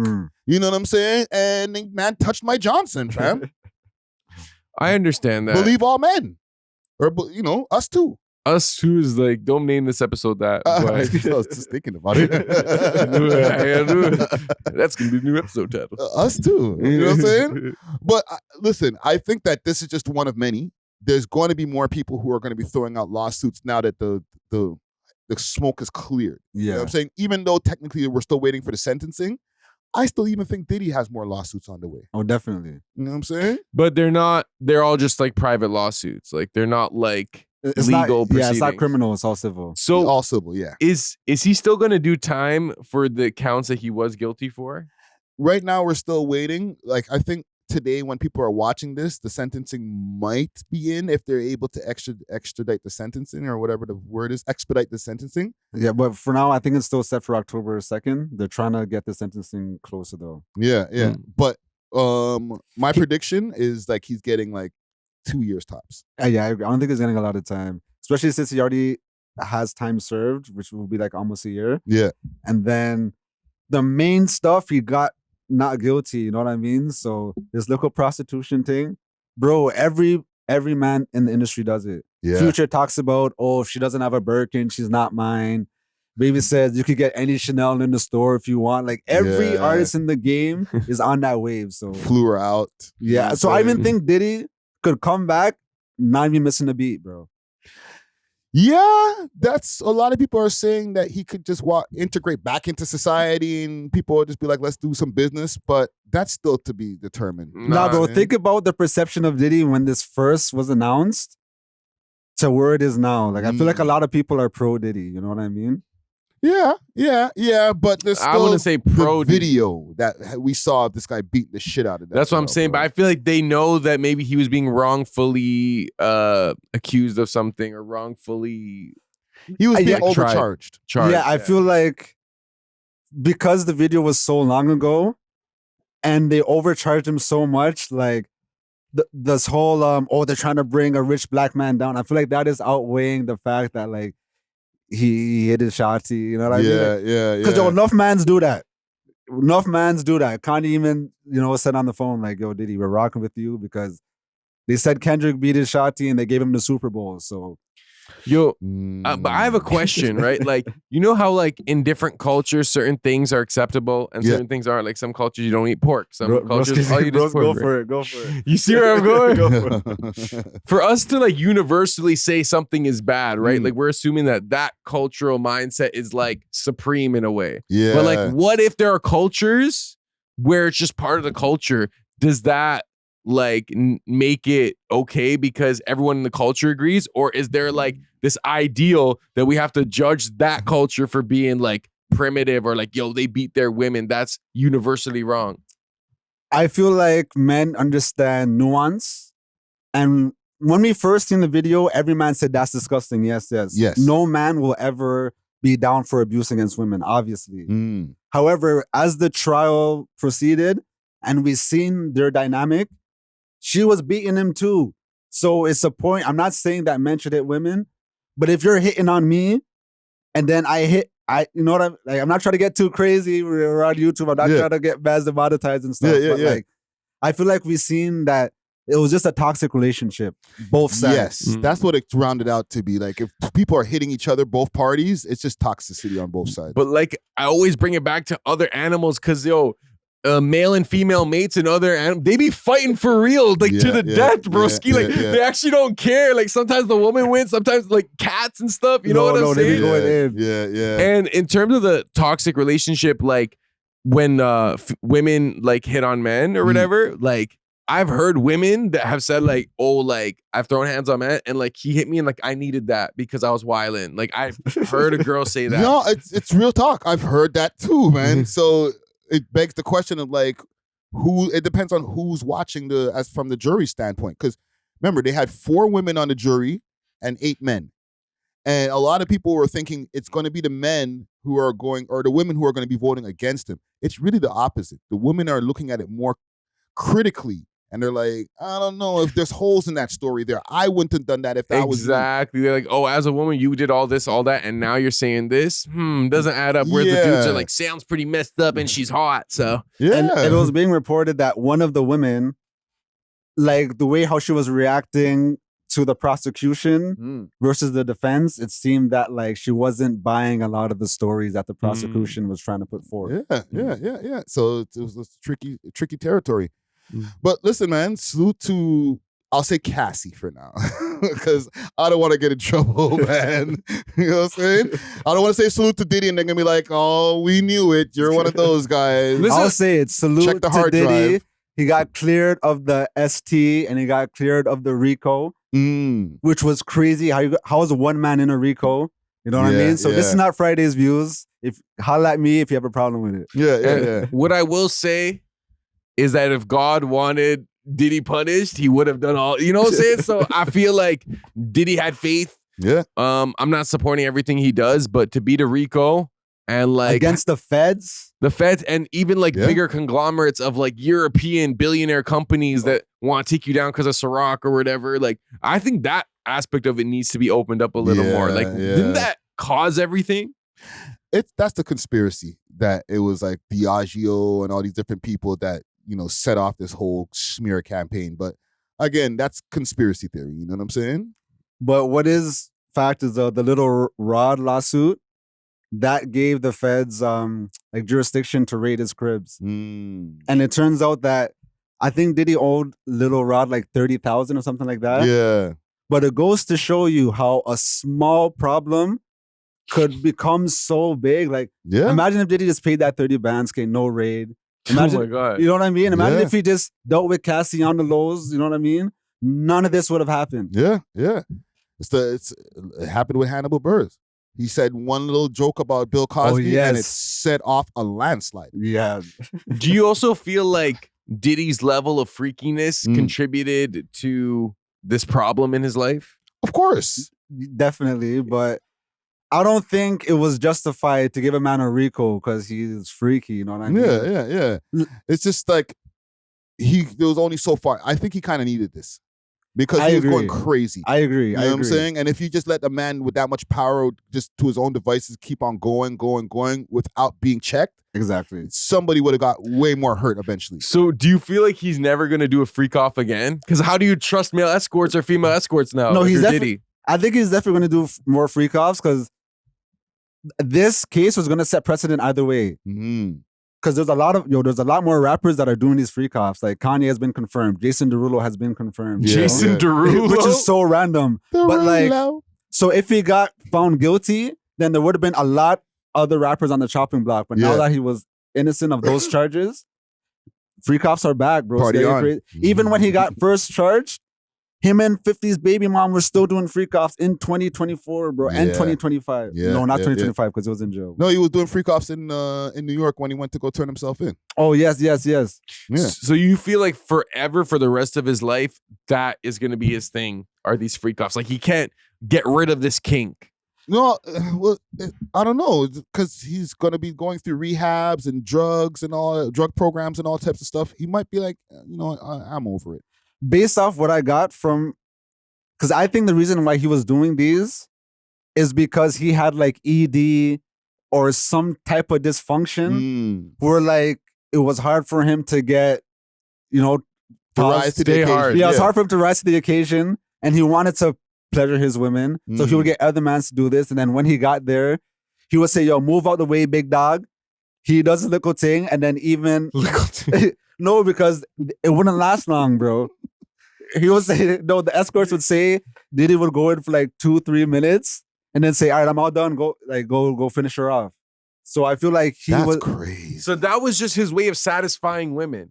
He was like, I'm gonna put on this whole like production for you. Because even the escorts would say, I know we're going in on this, but I'll make it quick. But they were saying that like Diddy would ask a lot of questions like, what do you want done to you? Like to the women, like, do you want him to do this? Do you want him to do that? Yeah. Are you comfortable? Are you good? Like, this was more so for their experience, and then he was kind of like a fly on the wall type thing. Yeah. But in terms of like ED, like you could just take Viagra or like natural like remedies for that. So I feel like that could have been the solution. I don't think it was because of that. But imagine having ED and you finish quick, bro. That's just like, how is this? And you could have the ED, take all of these things, and if you're not turned on, you're still not going to get hard. Exactly. You could build up a tolerance to the pills too, where now that too. You have to take 10 Viagras, broski. Like, that's funny. And you can die from that. You can get like a heart attack or like. No, hit you with the Kevin Samuels, bro. R.I.P. Yeah. That's crazy. You know? Well, listen, man. The Diddy case is still going on. We'll have more Diddy news in the future. So you know who's been covering the situation? Vlad. Like Vlad be interviewing like the escorts. Everyone. Every time I go on Vlad channel, it's a new one. Be like, so you're with Diddy. And one of them was saying, I forgot where I heard this, but he was like pretty much the same way. Like Diddy's a producer where he's like getting different elements of the song. That's like what he does for the freak offs. He's like, yo, I'm gonna use this guy's dick. This guy, he's like this thing. This guy gonna rub the cum. This guy gonna do, and it's just like, what? Don't make that the trailer though. That sounded crazy out of context. Thanks. Sound bites galore. But yeah, man. Salute to all. Thoughts and prayers to all parties involved. Man's like, how is Natural offending Diddy but going against Drake? Oh man. I got a couple more stories. Bro here hates for us. light skins. Moving on as far as our Toronto rappers. I was telling you guys off camera, rapper Thorobread. Okay, I interviewed him years ago. He was a big guy in the scene for a while. Like he had features with King Von and Don Q and Tory Lanez, all these different people, right? He got into something where he went on the run.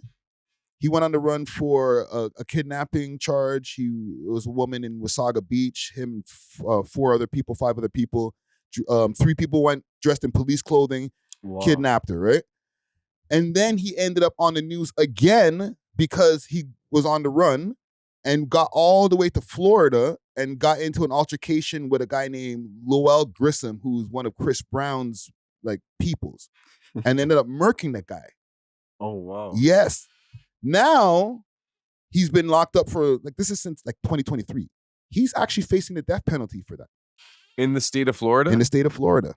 All right. I'll play a little clip from something I found. They on love YouTube. that there. They love a good death penalty. Yes. You came from another country and shot down an American.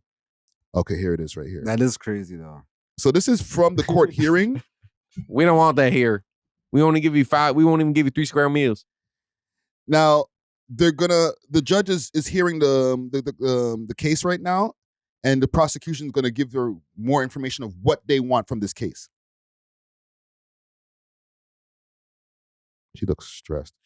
He's pleading not Yes, Your Honor. guilty. The grand jury returned an indictment for 1 count of first-degree murder and 2 counts of attempted first-degree murder. The Your Honor. state filed its notice of intent to seek the death penalty on Friday. Legs weak. Your Honor, will enter a plea of not guilty to the indictment, and there's just one quick issue to address as well. I know that there was a part of the court file that the state amended. I think it was Okay, maybe that's all more court jargon. So yeah, basically the justice there, they're saying they're seeking the death penalty. They're in Florida. I've been doing some research on this as well. Like they've murked about 7 people last year in Florida in the death penalty. Wow. Yeah. So they're still active with it. Yes, they got more. They reactivated it back in like 76 from my research. Okay. Are you guys pro death penalty for certain crimes? I am, yeah. Yes, but like just from the personal connection to Thorobread, even though I don't know him personally, like I've interviewed him, but like it kind of sucks for him. And I'm sure there's people over here who fuck with Thorobread heavy who are like, for real? Because like there's one thing, these guys catch M's over here in Toronto all the time. They're in jail. They're gonna get life. You catch an M in Florida, bro, they're gonna take your life. It's different, yeah. I also feel like you have to know the environment you're in, you know what I mean? Like, yeah. You made the conscious decision to go to Florida. It's just unfortunate. Yeah. This had to happen, you know? Like, yeah. And keep in mind, he was also already on the run for the kidnapping, right? So the run to Florida was like, I'm trying to evade Canadian police. but it's like out the pan into the fryer, you know what I mean? Like now you ran to a worse situation instead of just dealing with the consequences that you already. Because kidnapping in Toronto probably give you like a 2 years off that probation. Yeah. Real talk. You could still have a whole life. Yeah, like a rap and thing like from before. Yes. In cases where if the person doesn't have many priors, he had already done like a 5 years out of an 8-year bid before this. Yeah. So that kidnapping would have probably sent him away for like 20 years.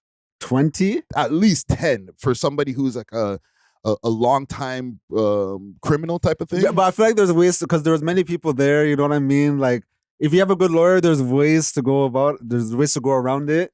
And there's nothing going around this. And also they never found the girl, so they just upped it to M. So wow. Yeah. The boyfriend got convicted of a first-degree murder for the kidnapping of El Nas. Even though they never found the girl? Yeah, because they never found her, so they just the assumed lawyer she's has to gone. argue that, yo, she's out there in the world. What are you talking about? Find the body, bro. Yo, okay, if you were sentenced to life, right, and you knew that was going to be your next, like, actually until you pass away, so Right. that could be in 70s, 80s, 90s, 60s, whatever, right? Or you were given the option to go on the chair and just have death penalty. Did I do it?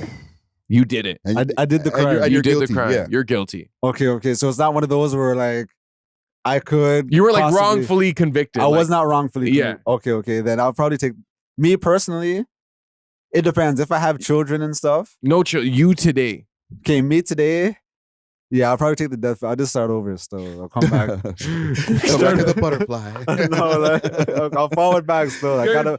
I messed up somewhere along the line. I'll be back. Yeah. So that's a tough one. Wow, that's a good question, Zara.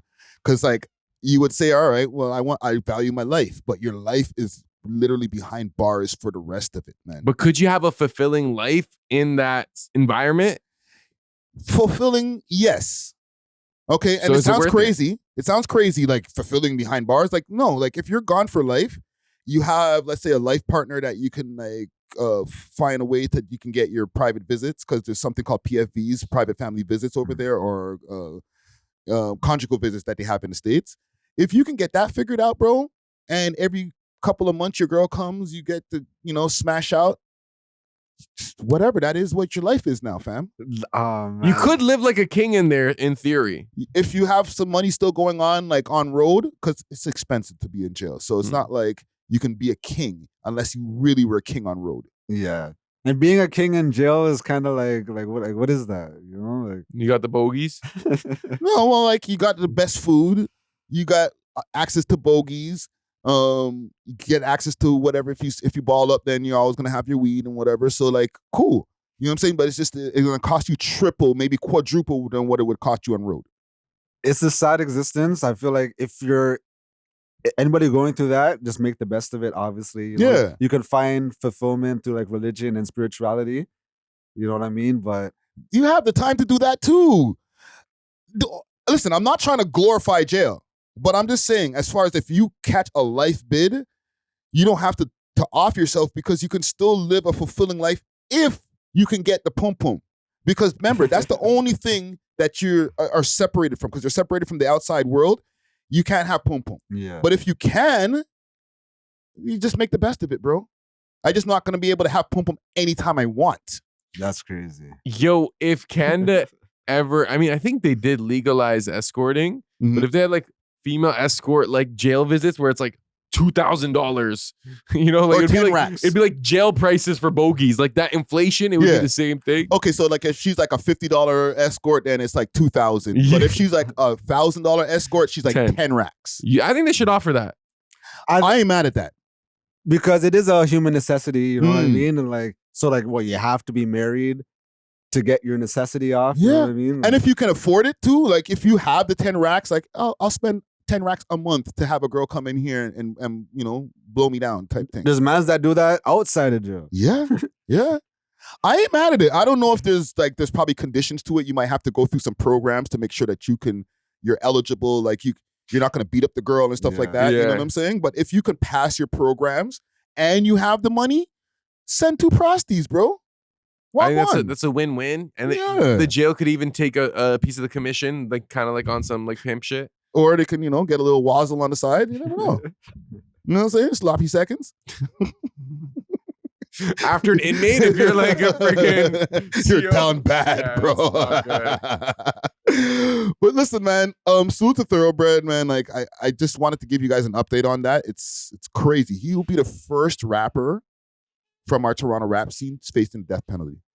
And just to clarify, it happened to be Chris Brown's engineer or whatever, right? He's like associate. Like he worked with him. He's also worked with Drake and Mad People, this guy. And he was a random guy that he interacted with, or was it like he went there and he was beefing with their camp? It was planned. Like him and another gentleman went in there. They stalked him in the club, and then an altercation happened, and then they shot him in the club, and a couple other people. And he also had the little gang activity going on. He's down with Breezy, bro. You know Breezy's a big blood Breezy.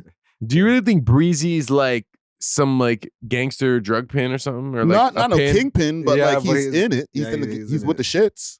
Yeah. Fair. He's in it. He's down with people who are with the shits. But do you think he himself is like hitting licks? No, definitely not. But any gang would love to have a financier the stature of Chris Brown. You know what I Fund the mean? dreams. Exactly. So Chris Brown doesn't have to do no dirt. You know what I mean? Like, yeah. You go put 10,000 on somebody's head real quick. Exactly. Go do that for me. You know what I'm saying? You got it. Then now you can put money on people's books. You're doing this, you're doing that. So yeah, you gain the favor. Yeah, I could put money on your head from a meet and greet, bro. My meet and greet has enough to put money on 2 people's heads, bro. Facts. You know what I'm saying? But yeah, salute to Thorobread, man. Well, I'll keep you all posted on this. I got one more story, and then we'll touch the road here. I'm gonna skip this Chicago gang beef squashing because we're not in Chicago. You know what I'm saying? Pin pad thieves.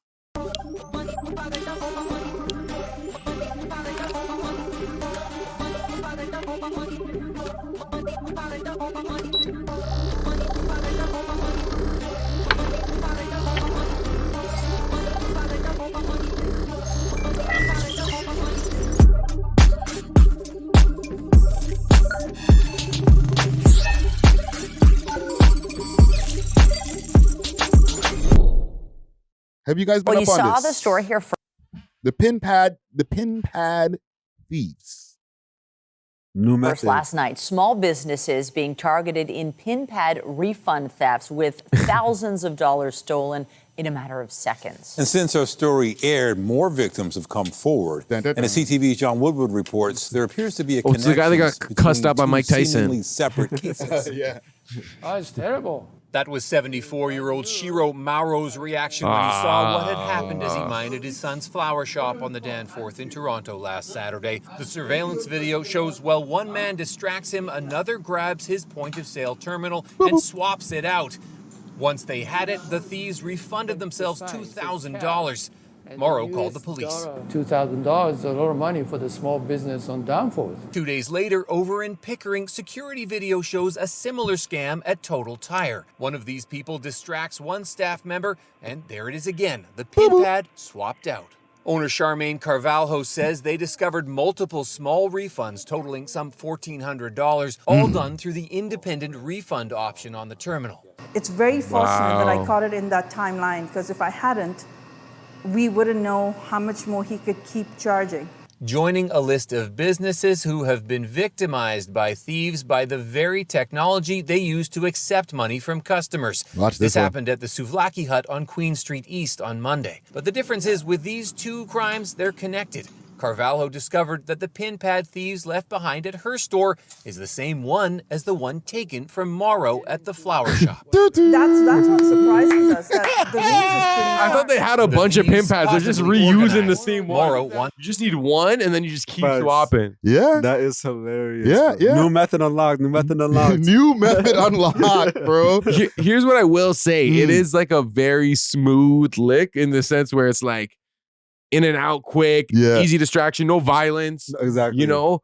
But it just sucks that it's small businesses that have to get targeted. Yeah. That's like where like my sympathy or my empathy will kick in, where it's like, like if you're doing that to Walmart, by all means, Walmart don't play that. They have connections and security and stuff. But for like a local business where it's like all they can afford is this like straight pin pad or whatever. Yeah. Like, And the thing is with those businesses, this like with this scam is kind of the only places that you can get it off. Yeah, facts. You know what I'm saying? Like there's too much security in the Walmart and shit like that. Yeah, and I agree that it sucks that it's small businesses. Hopefully there's insurances and stuff where like they could get their money back. Yeah. Especially if they file a police report and can prove that this is what happened. You know, I feel like they could get their money back. Yeah, well, shit, the surveillance cameras are showing everything, right? Exactly. So it's just like, damn, bro. There's every week there's something unlocking as far as like a new way of stealing money, bro. You have to be on your toes. you know what I wonder? Why did they blur out the faces of them literally committing a crime? Like maybe they're minors. Possible. I don't know though. That's a good question. that is like a new gen lick where it's like, yo, in and out quick, boom, boom, No, get exactly. the refund. But where are they refunding it to? What card? Because like they can just trace that. And if it's your actual card, That's Could you tap prepaid cards, like prepaid visas and stuff? you can swipe them. yeah. They might have loaded it back onto a prepaid. Smart. Yeah, I can't lie, like I kind of rate it. It's just like a And I was slick about to lick. say, like, I'm not mad at this. Like, where the economy is right now, you know, like yeah. I want to be mad at it because like, you know, that's wrong, but it's like that was pretty brilliant. Yo, still. besides the actual money they took, there's no property damage. There is no police to an extent, you know what I'm saying? No one got hurt. Fam, we just discussed, and like, no offense to it, but we just discussed a man kidnapping a shotty and then going to the States and murking a man. Messy. You know what I mean? Facts. Very messy, very violent. Yeah. You know, this was like, they made bread, smooth, in and out. So Yeah. And unfortunately, it's not a victimless crime because there's still the mom and pops that you mentioned. Exactly. But other than that, And technically, I'm not trying to hate on the mom and pop shops, but you got to pay attention to like that possibility. You know, like you kind of have to be extra vigilant, especially if like a wireless pin pad. Yeah. Anyone could just take that. They didn't have to switch. They could just take it. No, because I'm thinking, like, how are they able? Don't you have to unplug something or whatever? no. You just could like remove it off of the charger and then walk off. Holy moly. And then just replace it with another one. And I think they are a cheaper alternative to the actual pin pads that you have to connect. Yeah. So maybe that's what you get for cheap. No, I'm joking. Hey, listen, man. Get what you pay for. The conservative boys are out. Eh? Yeah. No, because I just feel like no matter what happens, there's always some type of accountability you can take as an individual, even if you're a victim. That's true. You know? So I feel like maybe them being like very distracted or maybe not having more staff or better, you know, I don't know, security. But I get it. It's hard out here. So And it's a case-by-case basis because they went to a bunch of different businesses. Mm. But hey, city boys are up right now, man. It's always going to be a game of cat and mouse, you know? Like, Yeah. There's going to be a new method, then the government's going to catch on. and then there's gonna be a newer method, and then that's how it goes. Yeah. Listen, man, salute to all the scammers out there. It's summer. So the scams are gonna scam. What is it? Scam likely. Most likely to scam. You know what I'm saying? Thanks. Keep your head on a swivel. Trust me. Let's wrap it up here. Thanks for watching. If you enjoyed this video, please make sure to check out these other videos on the screen and make sure to like and subscribe. We love hip hop.